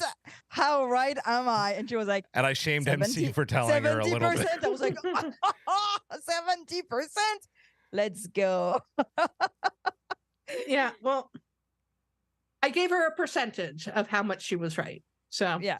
Yeah. that could Yeah. go in many different directions. True. Yeah. True. And I was a little surprised with all of this that, considering Kirk didn't even remember like what Toronto was, that all of a sudden he's like, oh yeah, right. Cold It fusion was reactor. blown up. Yeah. And I'm glad they did change that because I'm close enough to Toronto that like if Toronto was wiped off the map, I'd probably be gone too. So Yeah. Yeah. Hawk. how naive am I? I guess it's the Canadian in me and that, but I approach Sarah with that kind of same, she's that tropey character you always meet, when your characters go into the past and that, and they meet somebody who's, kind of sympathetic, maybe a little skeptical about them, but also at the same time becomes kind of a resource for them in the past. And I was thinking, oh, okay, that's Sarah. And then she kind of disappeared, so it's like, oh, okay. Romulans. How clever are they in that they managed to bring Romulans into this show, into an era where basically nobody's seen a Romulan, ever, and we won't. Well, see except the them for another. Vulcans. Yeah. But even they kind of maybe forgot. No, they're just lying. Yeah. Like T-Paul says like explicitly that there's been 100 years war with the Yeah. Romulan. Like they absolutely know what the Romulan looks Which like. is They're just Yeah, which is amazing they're too. just lying and shutting up because they don't want the Federation to know that basically any Vulcan can be a Romulan. Like imagine that's Yep. really Yeah. bad. That's really bad for your first contact. It's still amazing that the Federation and the Romulans fought an entire war and never saw each other once. Like that's also incredible. well, because it's such a technical Right, advantage. Right. Yeah. Imagine they can literally pass for any Vulcan, and you see Right. it in TNG. Like Yeah. we're sidetracking on the Romulans, but like with the ambassador, the Vulcan ambassador, who I don't remember who ends up being a Romulan, Mm-hmm. and that's such a technical advantage. It's like changing level of psychopathy. You can just be any Vulcan anytime. We've seen in Picard so many times also. Yeah. So it's all the advantage to never be seen or to be seen transformed, which Right. is the other thing maybe that happened. More Hawk. I'm just trying to think. Didn't Kirk make some comment at the end in that about how good her, Yeah, her almost didn't disguise- recognize the disguise. Yeah, or Well, didn't they- all? Yeah, Nobody ever seen one at that point. but they're right? fighting. They're fighting a war in that future that Kirk is from with the With the Romulans, and the Romulans. Vulcans are in that Mhm. war too. So I'm guessing they've Oh, already right, seen right, what the okay. Romulans look like. Yeah, Yeah. Okay. yeah, So yeah. cool. Other than that, Yeah, I don't. Spock is getting his ass kicked by a Romulan ship. Yep. That's he But is. looking fine while And doing it's the it. Romulan commander from your favorite episode. That's who's kicking his ass. Yep, You imagine? that'd be amazing. I do have to mention that the diner that they film at is a very famous, very good Toronto diner, and I believe the movie Cocktail was filmed there. Oh, cool, nice. And that's where Kirk discovers poutine, and it's delicious. Yes. Oh, we didn't speak about the toilet plumbing soup, but No, we didn't, but it's delicious No. apparently, and you can make it in the toilet. hilarious. Yep. Again. Great line. Great again delivery by Paul Wesley. I adore that this is the Romulans like so much because it connects. The Admiral is here. The Admiral is here with another cocktail for me. Say hi, Admiral. I want one. Hey, Karen. And she let the dogs in. Hold on one sec. Oof, oof, oof. Who let the dogs in? Woo, Who? Jackson, get out. Go. Ooh, poutine plate. He'll eat that in a second. Oh, she actually let him. She actually let him update. She let him eat it. Because it connects. It doesn't just connect like TOS. It connects Enterprise in such a big way because it's a reference to, right. We know that the Romulans were fucking around with the future man. And With the Anar also. and the trying, Anar, like, like this is people I think passed over the fact that this also connects to Enterprise in a really big way. But y'all said it too. Like I want like a temporal war series, and we keep getting hints to just how fucking bad they were, and I love it. I absolutely love that the temporal wars, and I like that the temporal wars are being used as a way to adjust canon to catch up to our times because it needs to be done. Like you need a modernized Trek, otherwise we can't keep telling these stories. So I thought it was brilliant. I love that it was Romulans. I love the connections. Beautiful. The Department of Archaeology. And yes, you can spell it multiple ways. Jim and La'an realize that they need an engineer to help them track down the reactor. And La'an remembers from Pelia that she was at Vermont for a while and had her evil bunker. I don't know why I called it an evil bunker. We should all have a bunker. They track her down to her antique shop, only to discover that she hasn't become an engineer yet. So whoops, that's a problem. I do absolutely love that La'an is literally the cause of Pelia becoming an engineer. Like she had to go back in time for Pelia to become it. It's Travel. very Times Arrow. Yes, I love it. I love it.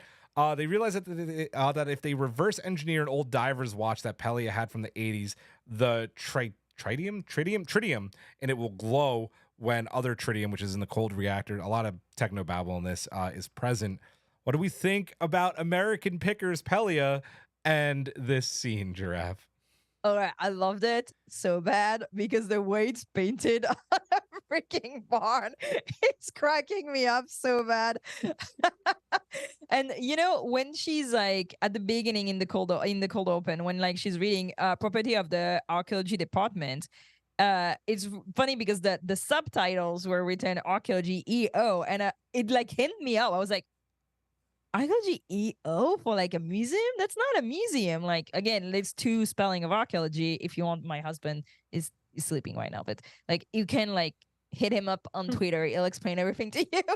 But basically, they don't exactly mean the same thing. Archaeology with EO is more like archaeology in a kind of like older kind of way, which totally makes sense for what she's doing because that's not like a museum archaeology, right? And when they go to her bunker in Vermont, in case the socialist utopia doesn't function, incredible. And it's written on the door. I died. I laughed so bad. Yeah. I want that T-shirt, by the way. Yeah. There's a T-shirt. Yeah, like Heroes and archaeology Villains. department. Heroes and Villains. Villain. Yeah, Yeah. I need it. I need it so bad because I have the space archaeology already that I wear all the time, and I need this one. And the fact that she has like what did she call it? Like a pack rat? She's pack Like- rat. Yeah. Mhm. Yep. And all her stuff. I just love that character. And I think like Guinan, it's such a good character to have because basically she's like an awesome plot device. Like Mhm. she's been here all the time, always. Technically, she knows everything and she knows everybody, and she has a reason to be in any business because you can tie her up to anything, and that opens so many possibilities. So many possibilities. Yeah. I want to know why she knows Spock's mom. Yes, me too. Mm. I Just need to know. real quick, a topic happening in the chat right now. People are saying, did Pelia recognize La'an at the beginning? Yes. No, I think she at the end. I mean, at the end of the episode, did Pelia? Oh, at the end of the episode, yes. She absolutely did because that timeline was fixed, right? So the minute that the cold reactor isn't blown, Pelia is still alive and she's still a Lanthanite. So she met La'an. So they definitely, they definitely, because there's very a look. Times Arrow. Yep, it's very Times Arrow. Yeah. There is a look that is given at the end of that episode where it's very much a, I got your back. Which Yeah. missed again in Picard season 2. Guinan should have been able to recognize Picard. Yeah. Mm. And Wow. I would have lived for that, like just a look to be like, I recognize you from the past. That would have been so perfect. Yeah. But anyway, missed opportunity yet again. MC. Yeah, I mean, like with the look at the end, I do think like she absolutely did recognize her because they'd had this adventure now, so it had happened. Because I don't think it, she didn't recognize her before because it hadn't happened yet, and because temporal mechanics are really messed up like that. But the Department of Archaeology. I mean, I love ancient beings just being antiquity hoarders. It's beautiful. And Makes sense. it's so fucking great. And some folks in the chat have said that they hope that Pelia and Guinan have hung out. I would live for an episode that is nothing but Pelia and Guinan going through history together, like kind of Drinking like at a bar. Just drinking at a bar. That's all I need. I mean, I would love, like, there's a cold open on Good Omens season 1 where it's just like Crowley and Aziraphale going through time, like each scene is like in a different time period. I would love that, an entire episode like that for Pelia and Guinan. I don't care which version of Guinan you use either. You could use both, or have it like the Sandman, or where they meet every century. They meet every century in the same bar to catch up on what's up. The whole technobabble to find out where the thing is. I mean, it's Trek technobabble. It's like whatever. Like this is they need to find some reason. I like the inspiring Pelia to become an engineer. Yes. Not at all like shocked that Pelia isn't an engineer at this point, because I mean, it's like, come on, it's like 300 years from now. Like, do you know how many hobbies I've picked up and dropped in my lifetime? Like, you think somebody's going to be an engineer for 300 fucking years? No. She's probably had so many freaking professions. It's insane. Yeah. Yeah. Or she's always been a hoarder. There's a missed opportunity in this episode not to have the American Pickers guys come in and do a cameo, like looking through her stuff. I would have loved that, because they had the guys from Impractical Jokers show up in Picard. Anyway, sorry, Hawk, you're up. Or the Canadian Pickers. We have our own version. Oh, I of didn't show. know that. Oh, Nice. see? So I don't really have too much more to add in that, other than the fact that like the only reason that they had this scene was just because the writers seem to understand who Carol Kane is. Yes. And like, the fact that they're actually, she is a commodity on this show, a valuable commodity. And I'm glad the writers are really using her to their full advantage. Just more. Give me more of this. Yeah, agreed. I want to see her be like all the other roles, like the grandmother in the Addams Family, or the landlord in Kimmy Schmidt, just want, like, a hint of all this. Though I think that she's definitely living a bit of her best life at the Department of Archaeology at that time, right? Like she's adoring doing that stuff. Let's get into some trivia very quickly. I'm just going to do it all for the sake of time. Someone could read it on tomorrow's show because we'll have another question. Last week we asked for the name of the officer. We did it on Twitter because we forgot to do it on the show because we had the Legal Geeks, so it went super long. We asked the name of the officer that was killed aboard the Enterprise during an ion storm leading to the court-martial of Captain Kirk. Since it was on social media, we had a lot of entries. The correct answer was Lieutenant Commander Benjamin Finney. That's right, who wasn't actually dead and way too old to be in the same Starfleet class as Jim, but whatever. It's true. Whatever. The winner for this week is Mike Romero, who sent us an email with the answer. So congrats to you. Yay. We will get in touch to get your address and send you a Hammer sticker. Yes, let's go. This week's question, what was the name of the species that turned the temporal Cold War into the full-fledged temporal war? You can email us at trivia@strangenewpod. You could DM me on Discord. I'll leave it up, open up socials. You could DM us on Blue Sky, Twitter, Instagram. Just send us the answer, and you'll be entered to win a Hammer sticker. And this week, this episode, and tomorrow's episode's trivia questions will both be answered on next week's pod. So you have time to get the answers in. So Logistics. Yeah, logistics. There you go. Jim and La'an sitting in a tree. Kissing. I had to. I'm really sorry. Vigorously. Hunting for the reactor, La'an realizes that Jim doesn't recognize her name, and they start talking about literature. Jim flirts, yada, yada, yada. The two kiss. That's really what we want to see. Thoughts on the romance? I know we talked a lot about it at the top, but them finally kissing, Giraffe. I was not about the romance the first time I watched the episode because I'm a bit tired of the romance. Somehow Strange New World has made me tired of people trying to get into each other's pants. Fair. Which is weird because, you know, I usually am here for that. But it's been too much of a driving force for characters in Strange New World. Spock. Like, let's be honest, no person is like that driven all the time about like that, especially if you work in a spaceship. I know maybe people are not going to agree with me, but come on, like science, space. So yeah, I was like, ugh. But the more I rewatch the episode, the more I like it because it is not a driving force for the characters. Yes. It is not their whole plot line. It is not the only thing they're doing. It is not affecting everything they're doing. And I think that there are two characters that like really go well together. Like, good job. Like, it wouldn't have worked with Uhura. It wouldn't have worked with Ortegas. It wouldn't have worked with Una. It works perfectly with La'an. Perfectly. And I like the fact that they're still, you know, goofy and they're still like focused and they're still like doing their thing, like going, like not losing track of the main objective. Yep. And there's this on the top, which I think is nice because like they know that they may be stuck here forever. Yeah.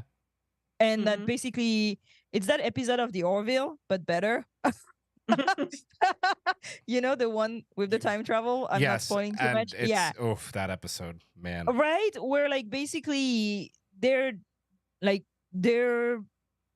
be falling in love with each other because they're the only ones with a reference for their own life, which I think is super important. They both come, even if it's different timeline, right? They both serve on the Enterprise and they are the only one having this, but they go so well together. So I was about it after like 2 or 3 rewatch. And I think I'm going to get more and more into it. But emotionally, like I have to say that the end like hit me. I was like, they got me though. They got me. They got me where they wanted me to be. So yeah, nice. I liked it. MC. There was a really earnestness about this relationship. And I think actually a lot of it comes out specifically in how the kiss was blocked. When you think about Kirk kissing somebody, like Shatner in TOS had a very specific way he would kiss ladies. Like it was always like the arms like at the small of their back, kind of like bending them over and just like passionately kissing Sometimes them. a bit aggressive too. Yeah. Meanwhile, Vigorous. with this, he was very big on vigorous kissing. But meanwhile, when you see this one, they're both at the same level, and it's just kind of like this quick press of mouths together. It is just very, very sweet and very not melodramatic. It's just a thing that happens. And I like that. I like that it was just a very spontaneous like moment. Like I don't like this is not like Jim Kirk, the smooth operator. This is Jim Kirk that's just like, hey, I'm kind of into this cute girl. I'm gonna kiss her. And yes, you know, just wrote The Art of the Kiss. I have been talking about kissing for like the last I think it's 2 beautiful. minutes. It's true. Yeah, it is and I true. think it's also a sign of like new TV where Mhm. you know there's no I feel it was beautiful because there's no like nobody is like dominating anybody. Yes. Like very often Mhm. Kirk in like the 60s is like, you know, is the one doing the kissing, right? Yeah. Yeah. And that was like very like real kind of, you know what I mean? Like Mhm. they were both into it. And I do think it's a sign of the ages also that the representation has like slowly changed. But can you imagine Lan being like no, like Yeah. you know, being like 60s kissed by Jim Kirk? Like, come on. Yep. It would be weird. Hawk. It's funny you mentioned about Kirk dominating because that's that line where she's wearing the watch that's guiding them to their destination. He wants to wear it because he's like, you just want to be in charge. Yeah. But you're right. This whole scene, the relationship did not feel forced at all in that. It was just great banter between the two of them. Michael Kwan reminded me of one of the best lines in that when he was asking about the, you know, her family and that, you know, it's like a lot of axe killers in your family and that, oh, we never used axes. Yeah. Just like it, you know, it could have been like Bogey and Bacall, right? You know, just like trading lines back and forth and that until finally it just naturally kind of boom comes together and it just feels right. And at the same time also feels kind of a little doomed, right? Very, yeah, definitely. Yeah. Yeah.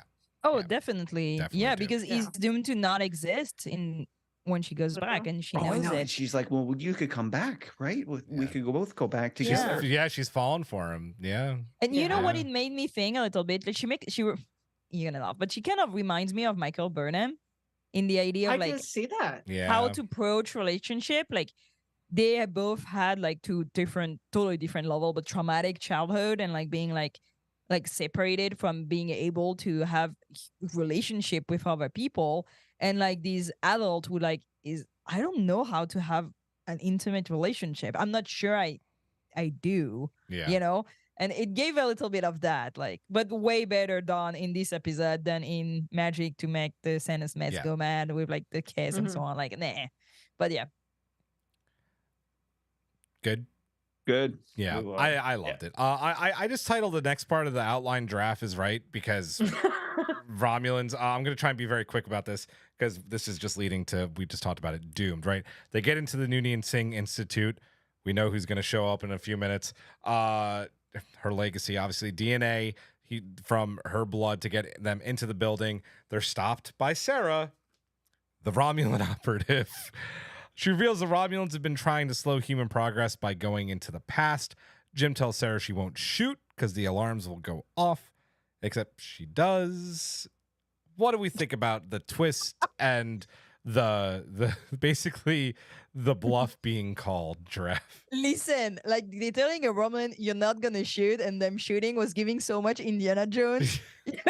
Yeah. You know, like you really think she's not gonna shoot? She's gonna absolutely shoot. Yep. What are you talking about?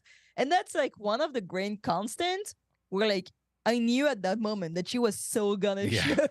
And I was like, what is going to happen next? I liked the like, I don't know, the cunningness and the evilness and the like kind of like a little bit like a Scooby-Doo villain. We knew it was you all along, but like it was the Romulans all along. We found these dirty kids, meddling kids, you know. But I love the scene. I like the fact that Kirk's dies. I Yeah. think Yeah. it was good. I think it was a very well put like story that he dies now and not that she has to make the choice to erase him with the timeline. I think it's traumatic, but at the same time, it's easier. That would have then been hard to it- watch, right? If all Right? of a sudden Sarah like, disintegrates herself and Jim has to like you could block out the scene, right? Jim all of a sudden gives a look and he just disappears, right? That would be Yeah, like it's like rough. too much like Yeah. back in the future like Yeah, kind of yeah, thing. yeah. It's weird.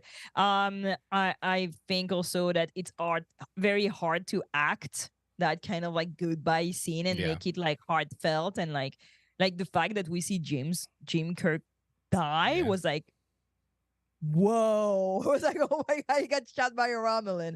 I really like the again like the Romulan really have like such a I think we can like have problem with Picard, but they reinvented the Romulans so well They did. and gave them such a beautiful style and like the thing with like the poison like dissolving like that we see in Picard season 1 like the disruptors and all that. Like I do think that they reinvented them in such a powerful like opponent, a powerful like Yeah. looming I don't know, like catastrophe all the time.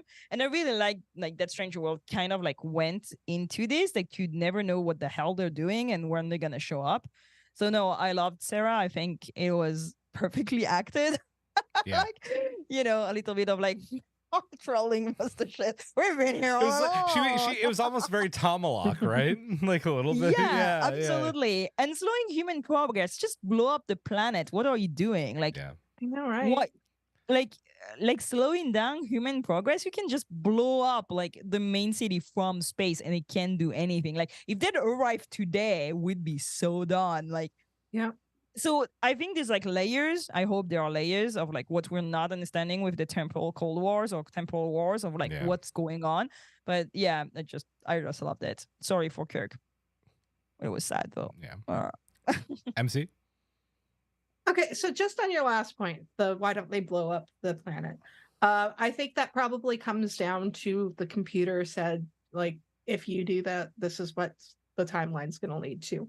Because it does sound like there was very specific calculations as to these are the points you have to do, because maybe like blowing up Earth would cause too many differences that would even impact the Romulan Empire. And it's like, this is how aware they are about the supernova? She mentioned the I mean- supernova? No, but No, like if they but like she time should. travel, they should know. Yeah, because also Yeah. we don't know when she's from. Yeah, like- exactly. Mhm. Yeah, like we don't know like when Yeah. in the timeline she's actually from. Well, As- the ship is very TOS as well. Yeah. It's a That's very- but it seems like she was past Kirk because she was familiar with Kirk, the legend of Kirk. I'm not like super into Kirk dying just because I thought it's such a like every single like time travel thing. If there's somebody who's from like an alternate timeline, they'll end up like sacrificing themselves. It's very Kyle Reese. I mean, not, but I mean, the thing is, I also don't. Are you two texting each other? No, I was giving nice reference to Chris who wrote, "Hello, Kirk, I'm Sarah," and And I Hawk, was answering the same thing. Hawk, give me Very nice. Hawk, give me the line. Hello. Oh, I'm sorry. What was the line? Hello. Yeah, that's it. That's it. Hello, Kirk. I'm No, Nero. yeah, yeah. I'm Sarah. Hello, Kirk. Hello. Sarah. Yeah, I mean, it's effective because I mean, I don't think that there was any other way they could have done it effectively. So I'm just picking at the fact that this is how stories like that work. Hey, that's fair though. I just wanted to reference Terminator. So I like Terminator. Yes.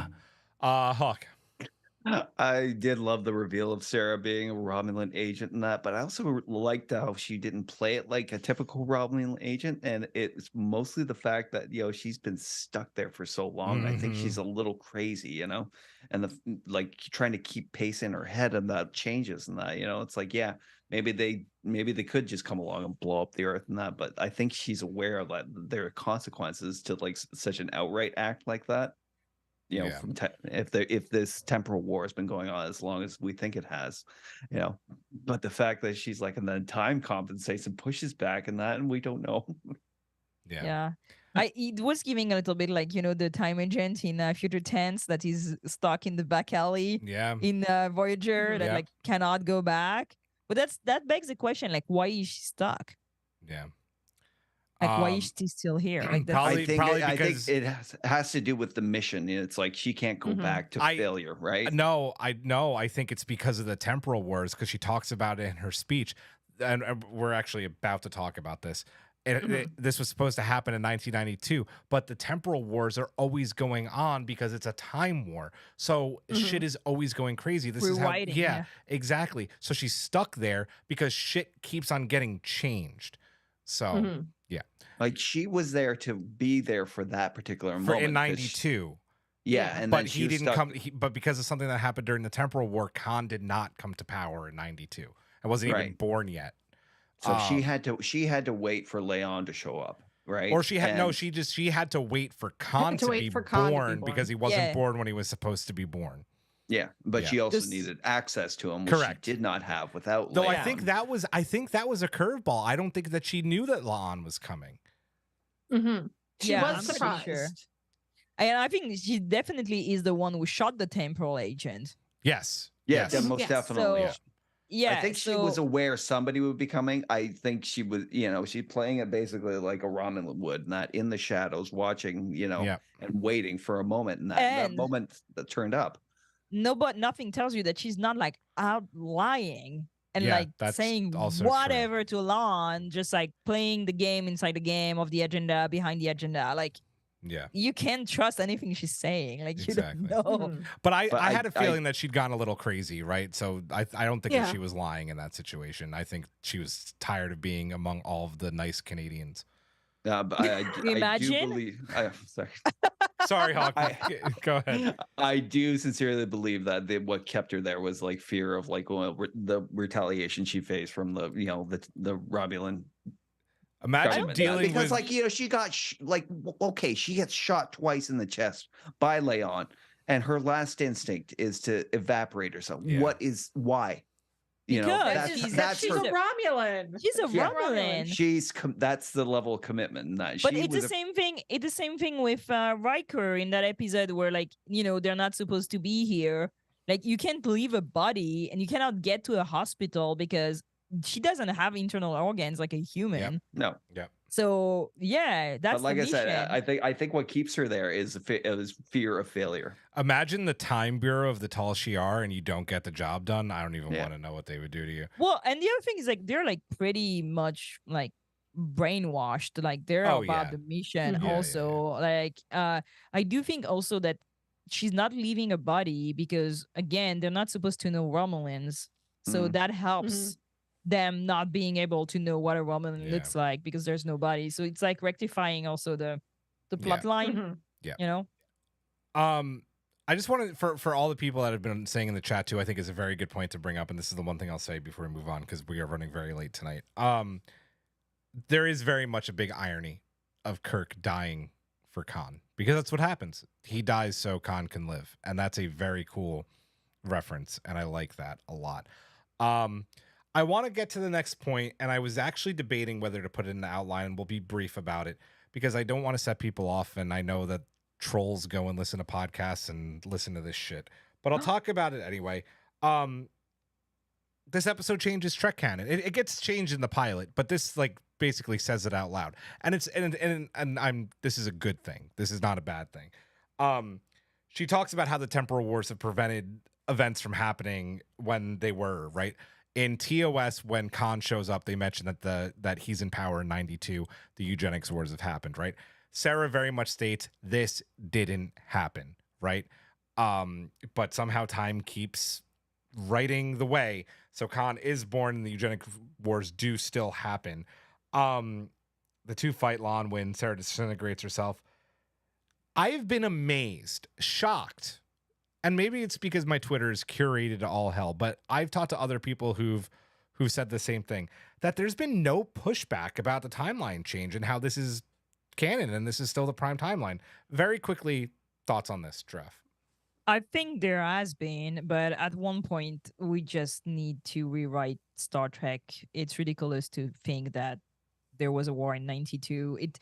It makes Star Trek go farther from us, and we cannot like see us as the past of Star Trek, which is the whole point that, you know, we're supposed to go there. And I think that's where Discovery jumping to like, you know, the 32nd century is brilliant, because it just gives like more space to be more sci-fi. Because look at Enterprise, it's coming nearer and nearer every day. The Bell Riots are next year, guys. Next year are the Bell Riots. Ooh, Let's see go. you there. Death to the system, so it's logical. It makes sense, and you know, I'm not a stickler for canon. I mean, I like canon because I like the story of Trek, but there are things like, it's fine, 92. Again, in my head, they're just all talking out of their butt. They have no clue what time they're talking about. And when they said like the 90s, they didn't know what they were talking about. It was a wrong date. Yeah. Let's move on. Yeah. MC? I think it's brilliant because this is not a retcon. This is just literally history has been changed because and it ties to this temporal Cold War that has been going on since Enterprise. I told you I was going to bring up Kelvin again, and I'm going to do that right now. There was a deleted scene that was not like on the DVD, but it was in the novelization and in the comic book, where Spock Prime talks about how when things are changed, that the timeline tries to like autocorrect itself, and that's why all of like the TOS crew end up in the Kelvin timeline together, despite the fact that such a big change should mean that they don't end up together. So this kind of stuff, and I think somebody in the chat said that something like that is mentioned in Year of Hell.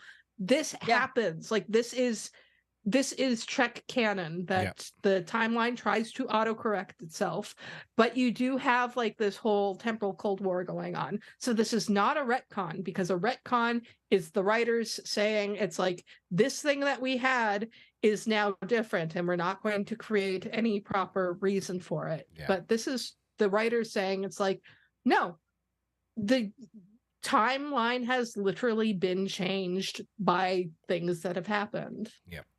Agreed. Hawk?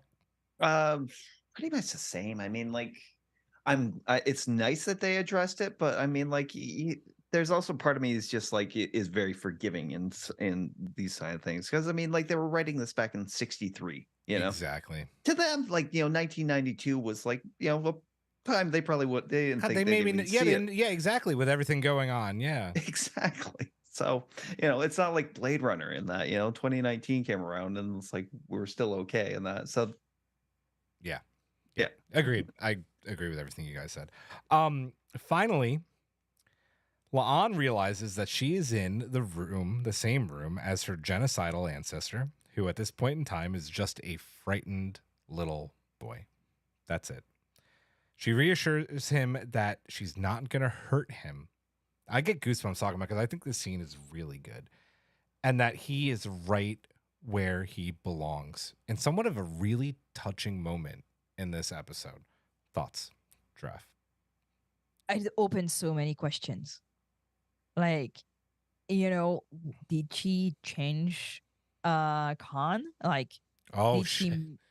You know what I mean? Like, is that this is a moment for the kid, and is that like something that changed the history unknowingly, you know? There are so many questions. Why was Khan like born later? Like, what did they do? We know he's engineered, right? Who's like where is Brent Spiner? Oh, thank God he didn't show up in a little cameo in this episode. Jesus Christ. Not that, I was ready for him to be like in the room, being like, hello. I would have shut the fucking TV off. It opens so many questions, because just by that act of kindness, like, how did that impact the Khan that we see in Space Seed? Yeah. You know? Yeah. Like I want to know. And I love the fact that there are so many like things in that room. So Khan is working on some Sumerian tablet from Babylon. We don't know what he's doing, but I do think that it's just really cool because it opens the story Yes. to so many possibilities, which I'm here for it. We knew she was not going to like kill him or No. something, because Lan is not going to do that, right? And a little bit of self-serving. I suppose she wants to exist, so that's always good. But it's very interesting. It's very interesting because it bears also the question of like she knows what is going to happen and she has to let it happen so the utopia happens, her utopia happens. So it's like a lot of like question of what. Haven, I'll say it after you're done. It made me laugh. Oh. So yeah, I thought it was beautiful. I thought I liked the you see again Lan coming to term with who she is, what she is, what is her family, and so on. But it's one of my like pet peeve in Star Trek, like genetic determinism. You're not determined by your DNA. You're determined by the people around you. Yes. And I do believe that her act of kindness may have done something. Well, and STMCDE1701 in the chat goes, a thought, wasn't Khan described in Space Heat as one of the less bad of the tyrants? Maybe Yeah, the strange yeah. woman who showed him mercy had a hand in that. Maybe. Absolutely. Yeah. Yeah. So, always like I think in the end, sure, he's gonna most probably be a I cannot say that word. Genocidal. A very bad guy. And but maybe she changed a little bit of things for people around him. Yeah. MC? First of all, can we please applaud the fact that we finally have a Khan of South Asian descent? Yes. True. The right color. Yes. Well done, Paramount. Good job. And I mean, this is a really great little scene. I quite liked it, and it is like the whole idea of, even Hitler was a little boy once. I don't think Khan is affected by this because this is one moment in his life, and I think that he's going. It's genetic, and it's not only genetic engineering, but it's obviously they're conditioning him to become who he is. And I know some people were asking, like, how this got, how it was delayed. I'm pretty sure not only was he genetically manipulated, he was like artificially created. Like there was insemination involved. So I'm gonna think that like they did it back in 92 and they just had him on ice just waiting to be gestated. So that's like what Project Khan was about in Picard season 2. Yeah, absolutely. Yeah. Mm-hmm. Nice. Or season 2, whichever season. Season 2. Yep. Hawk? Well, I mean, this was that city on the edge of forever moment, in that where a single act changes the entire world, and that in City of the Edge of Forever, and that it was allowing Edith Keeler to die, and that so World War II could happen, so that there's this thing about like they mentioned about there's a need to like tear down in order for it to rebuild, and that I don't want to get into too much about it, but this was a great scene. The fact, I think it was more about Leon like looking at the past and like this mark of who Noonian-Singh that had branded her and her lineage for so many years, and that, and to finally like confront it, and it's like, oh, at one point he was just a little boy. Yeah. I mean, at one point she wipes the dirt from his face, and that part actually had me a little bit red in the eyes. Yeah. I think it was good for her in the fact that like she could look I think it allowed her to let go of like the stigma of it, and that maybe not others in that, but for her personally, I think that was the moment she was like, okay, I can let this go. Yeah. I absolutely adored the scene. It's probably my favorite scene of the episode just because of the way it was acted. That kid played being innocent so well that even if Lon wanted to kill him, you just melt down, right? Like you just melt down at the end and be like, yeah, this is just a little kid. And when you see the photo of him with his friends, right, from wiping the dirt to the way that Chrissy Chong delivered, I know this isn't going to maybe make much sense right now, but you're absolutely exactly where you need to be. I don't know what it was about that line, but it just got me. It got me because she knows exactly who he is, right? And that she was going to have her name frowned upon, and she was going to have to fight for every promotion, everything, get interrogated about it during a court martial. And she just wipes the dirt off of his face. This was a very powerful scene, and I really, really, really liked it. Yeah. Let's move on to the end. The timelines are restored. Iowa on Earth. La'an is back home. She makes sure things are all right on the bridge. Shares an acknowledging glance with Pelia, and is visited by temporal investigations who remind her not to share any of this mission with anyone, which is fucking heartbreaking. After this, she contacts Lieutenant Kirk just to see his face, right?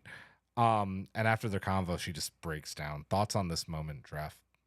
Oh, first of all, the temporal agent, everything was like on point. I was like, I want that dress, I want these earrings, I want the makeup, I want the everything. I was like, so good. She's here like for like a fraction of a second, and I'm like, everything. Yes, absolutely. The style, everything. I love how like no nonsense she is also.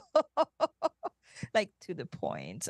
Incredible. So I love that. I loved that again. They managed like with that character and that line of like you cannot say anything to just keep everything in the wrap because you know that Lon is not gonna say anything. No, of course not. Yeah. And then it's the end. Like, why don't they know about Romulan? Because she's not gonna say anything.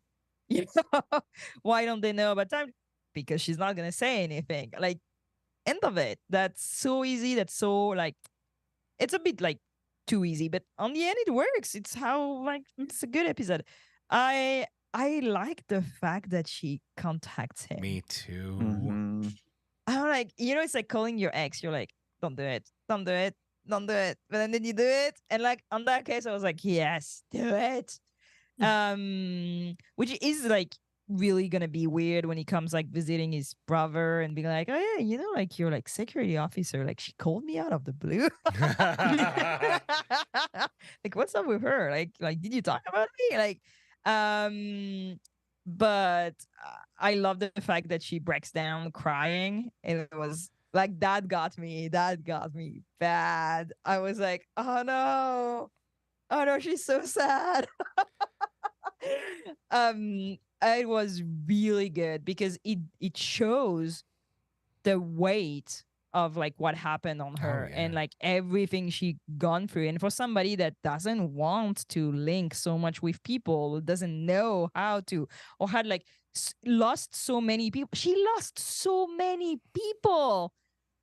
And then for one, she falls in love and she loses him too. And she cannot talk about it to anybody, not even to him, because he's still alive. Yeah. Like that's so bad.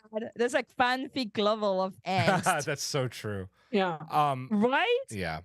Loved it. I just want to read Michael Kwan's comment real quick. Once again, Starfleet shows no care for the mental health of its personnel. Can't we get a DTI counselor? To which I say, yes, they could time travel into the room for a session. You lock your door, you leave. Come on, DTI, be better. Mental health. Yeah. It just, yeah. It's beautiful though. Yeah. Like it was really well done. Yeah. MC. I am always here for temple investigations to show up. And I mean, I would rather have more Prodigy, but if we're gonna like getting rid of Star Trek shows and bringing in new ones, I would love to have a Doctor Who-esque temporal investigations show. And the scene with Lieutenant Kirk, I mean, it was so perfect because you do realize just how much like this, like we keep on bringing up City on the Edge of Forever, and this episode very much was City on the Edge of Forever, where they were able to convey them falling in love in this episode without showing them really falling in love, if that makes any sense. It's not like overblown dramatic. It is very honest falling in love. So yes, she's totally like, but also it's not the same Kirk as this one, but she does still want to, just know that he's okay. And there's, Kirk, saying, we can go get a drink, which is like a very Kirk thing to do. But he does it in a very cool way where it's just like very smooth. Yeah, very smooth. I'll tell you some, bad stories about Sam, and it's just like, yes, perfect. Yep. Hawk. Same, like, you guys have said it perfectly, and the Yum Yum Pod pointed that out there. Kirk gets a phone call from a random lady and decides to shoot his shot and suggesting for a drink. It's so cute. Right? Oh god. Listen, if like Paul Wesley give me like a random like phone like FaceTime and be like, hey, I'd be like, you want to go for a drink? So I'm gonna get murdered. Yeah. You keep going? I'm good. I'm good. The only thing this scene is missing is that DTI agent like having some snide remark about Jim Kirk being involved in time shenanigans yet again, because we know she's from the future. She knows she has Jim Kirk's file. I wish there was that, but for the end when she calls him, I was devastated. I was like, oh my god. Just like when she breaks down, it's just brutal. It's so brutal, and I want to see it explored more. I want to see these two in a lot more scenes. I like that we have those promo images of them from before the season started, which gives me hope that there is more of them together. So, yeah. Things still have to get sweaty. They still have to get sweaty. We do know that they meet each other at some point in the transporter room, and Una's like, what's going on there? So, yeah, love it. Final thoughts. Any? Please don't have any, because we are so late. Yeah, let's get on to the rating. Good. Rate this one in chat. Give us your ratings 2 out of 10 Toronto hot dogs. We'll go in reverse order. Hawk. This is a 10 out of 10. This is not just a good Strange New Worlds episode. It's a great Star Trek episode, in general. So 10. Nice. MC. I was going in thinking that it was going to be 9.5, but I actually do think that it's a 10 now that we've talked about it. Yeah. Nice. Giraffe. Yeah, same 10. Not the same 10 on episode 2 because it's not the same, but I mean, like, that's it. Yeah. It started at an 8 and somehow it ended up all the way at the 10. Like somehow, like it's a stupidly good episode, like that I will most probably rewatch because it's so fun. And Paul Wesley is the only reason that he's good. Not the only reason, but he's what pushes it from an 8 to a 10. Let's be honest. That's fair. Over in the chat, Colin gives it a 10 out of 10. Tara, 9 street meat dogs. Eric Summers, a 10. Ensign Rowe gives it a 9.5 out of 10 hot dogs. Michael Kwan, 9.5 time crystals out of 10. This episode for me, Jim, a 10 out of 10 hot dogs topped with ketchup and mustard. Thank you, sir. Haven, an 8 to 10 hot dogs with mustard from Wayner. This episode, when I first watched it, I was chatting with you, MC. I said I really liked it. I think I was still like an 8 with it. And then I watched it again and I was like an 8.5. Then I watched it again and I'm like, I'm not going to give it a 10.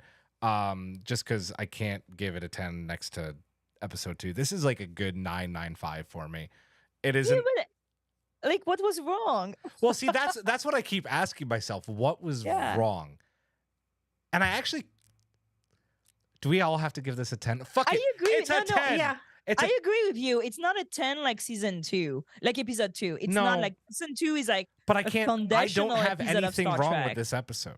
But there's nothing wrong. Works. It's kind of like your kids where it's like, I love you both the same, but I love you differently. Yes. Exactly. All right, fuck it. It's a 10. So we all gave it a 10. Holy shit. Okay. Wow. 10, 2 10s in a row. I actually gave last Do week. you think it's because we've seen the like more and like I'm wondering if honestly I'm like, no. I mean, and this is also, man, just be prepared for tomorrow. That's all I'm gonna say. Because not nice Julian is coming. I can't say anything else. Anyway, 10 out of 10. This episode was fucking amazing. Let's get to the subspace to pole and mailbag. Shipwide, Cadet Aurora. Aye, sir.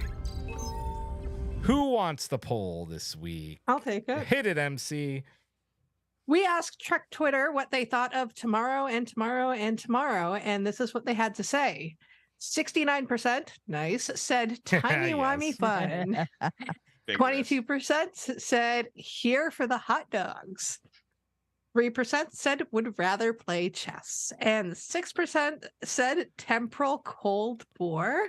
Wow. Ooh. Ooh. I want to know Mm. why. Yep, same. Let's see. Who did the last rating? It was me. So we'll go back in our normal order draft. Can you take Matt's mailbag, please? Yes, Matt wrote, this week was a great bottle episode. I loved Lawrence having to literally face her ancestral demon and the conflict of both wanting to do something about it while knowing she can't at the expense of the entire Prime timeline. Also, can we say Pelia? Pelia!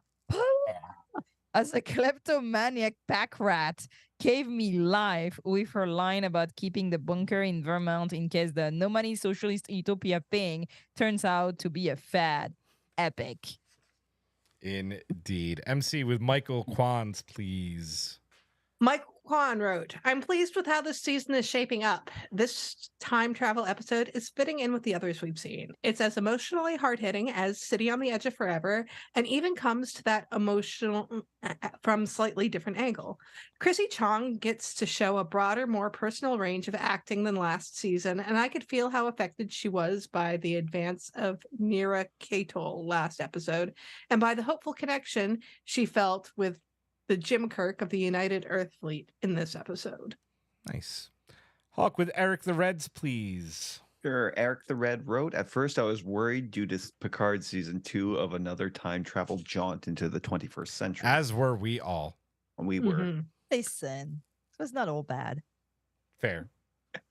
However, the episode did a wonderful job combining a stop Hitler getting killed to save the timeline plot with the amazing acting of Chrissy Chong and Paul Wesley.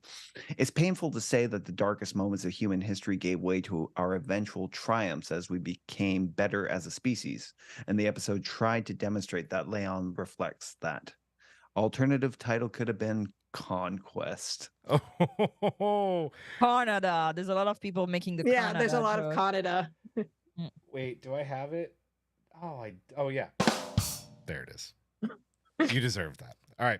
I will take Jedi Cats, who I'll remind, Ooh. 5 sentences. Whoa!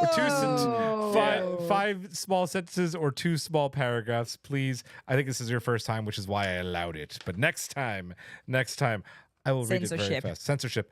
I thought it would be a come down after last week and was proved wrong. Star Trek continues its tradition of great time travel episodes, and I like the explanation for Trek's ever-changing canonical timeline. Parentheses, temporal wars make sense to me. I can't say enough about Christina Chong's performance, especially at the end.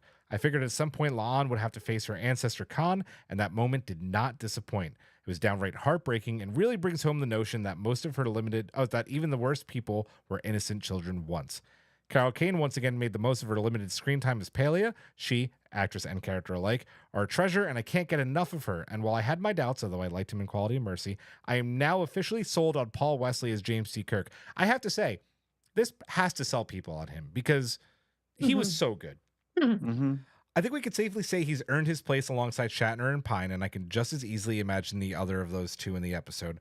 What I most appreciated, as with the two hosts of the Enterprise Incidents podcast, is that his Kirk emphasizes his brainier side. Yes, there's one moment where I literally thought to myself, stack of books with legs. He also did well with playing the more adventurous, playful, and romantic sides of Kirk. I know this was an AU Kirk, but I liked him, and I got why La'an liked him. The entire end sequence got me, but what really tore at my heart was La'an called to Prime Kirk. The trailer teased that they'll meet later in the season, and I wonder how different the dynamic's going to be, since the Kirk will surely have knowledge of La'an's heritage. Like Una said in that clip, she thought it was making the thought of it was making me sweat. Stranger Worlds continues to bat 1,000, and I can't wait to see what comes next. Indeed, back to the top draft. You take Cassie's, please. Cassie wrote, this is my favorite episode of the season so far. Coincidence that it only involves 2 minutes of screen time for Spock? Ooh, Cassie. Shade. Shade. I kid. Or do I? Seriously, though, this episode absolutely sold me on Paul Wesley as James T. Kirk. Christina Chong was phenomenal, and I'm so glad we got a whole episode devoted to our character. We even got a Denoble We and March did. mention. 10 out of 10, no notes.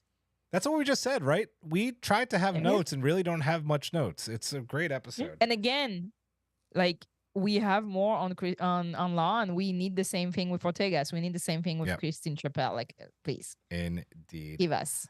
MCs with Yum Yum Pods. Yum Yum Pod wrote, I hate this episode so much. For the most There you part, go. I was just bored with what was given to us and found the humor to be tiresome with so many lines trying too hard to be meme worthy, real MCU type stuff. That scene with the undercover Romulan live streaming the cops arresting Kirk and saying all that stuff about profiling him was so cringe inducing that it made me want to leave the room, and it didn't get much better than the more time we spent with that kooky character. Who knew that Khan was actually Canadian all along? It's not. Don't claim him. Nope. The Khan stuff had to be dealt with at some point, but I didn't expect to laugh so much at the little kid writing. Really do love that his childhood included being made to make his own bedroom sign. Yum Yum Pod, I know you're in the chat. Who hurt you guys? Come on. No, I agree that the scene with the cop was super cringe. It was a but little cringe. I agree. That is true. You see the seams at some point. Like they had like to get them there, and Yeah, it's true that it exactly. was like super dumb. Like I agree on that scene. Like yeah. see if something that we Yeah. need like to dock Yeah. like a point like that. There would you be go. this. That's a good duck Yeah, point to But duck. I have I said agree. before, people are entitled to their wrong opinions. It's very true. And it's true about the meme worthy stuff. Like I see it on a lot of shows having like these one-liners like to make memes. That Yeah, is also true. true. Okay, who's next? Hawk with Chris's, please. Yeah, Chris wrote, I really enjoyed this episode. It has that fun run around adventure of the week, TOS kind of vibe. We got a great look at Leon as a person, not just her mask she wears on the ship.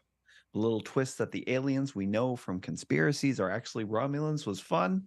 It's a good episode that can be watched at any time without needing other episodes around it. Giraffe is MC, and they are always right. Romulans all the way down. Indeed. All the way down, baby. All the way down vigorously. Strange Free World Road. For possibly the first time in her life, La'an was seen as herself, not as a Noonian-Singh.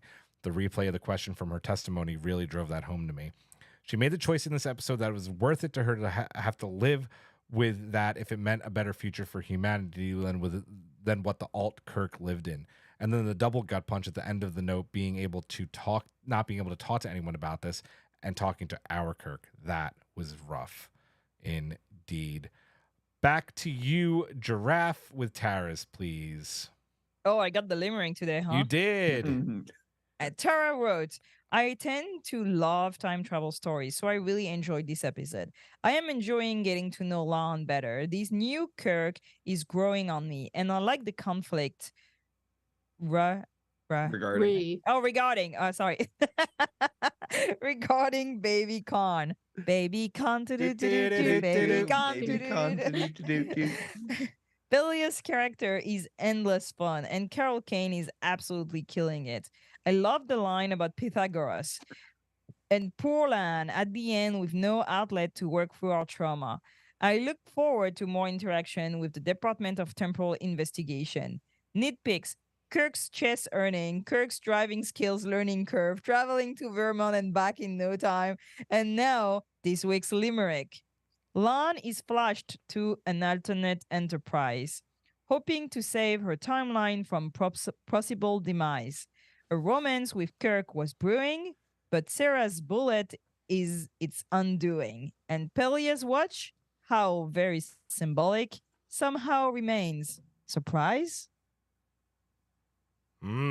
That's it, right? It's true that the Vermont to no time, she does say that she take like 4 buses and like 2 cabs and like bribes an agent to pass the border. But I was like, that's fast. How long are they there? 7 hours each way. Yeah. 7 Same hours here. each way. Yep. I'm gonna bet that having it in Vermont is left over from when they planned to have it in New York. Yeah, probably. Mhm. But that still is a long ass drive. I've done it. It's brutal. Take us home, MC, with rude parakeets, please. By the way, great limerick as always, Tara. Thank you. Yeah. Rude Parakeet wrote, great episode. It was a bit slow and even silly at times, but it was fun nonetheless. Was I the only one who was disturbed by the fact that Kirk never added mustard or ketchup to the hot dogs? Nope. No, not at all. Nope. I guess I don't speak for everyone, but I find dry weenies rather unpleasant. Vigorously. Oh, Christ. Oh, man. This week's We need to mailbag go. was hot, man. So many entries. We love that, guys. Thank you so much. It's like one of our longest episode reviews ever, and I'm here for it. We started late. We started a little bit late, That but is still, true. this chat was amazing. I love this episode. I'm glad that you changed my mind to a 10 because this is really like It's a great episode. Tomorrow. And We'll tomorrow. have things And tomorrow. and tomorrow. We'll have more to talk about because we have a brand new episode coming in about 3 hours for those on the West Coast. Well, and the East Coast too. That's right. Yeah. So we'll be back same bat time, same bat place tomorrow night here on YouTube. I think Eric will be back 9:30 p.m. Eastern time. We will be talking about Among the Lotus Eaters, episode 204 of Strange New Worlds. So I will say for Giraffe, for MC, for Hawk, live long and prosper, Majram. See you tomorrow. Good night.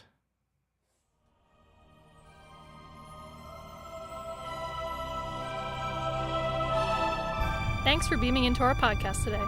If you want to keep the hailing frequencies open, you can subscribe on Apple and Google Podcasts, YouTube, and Spotify.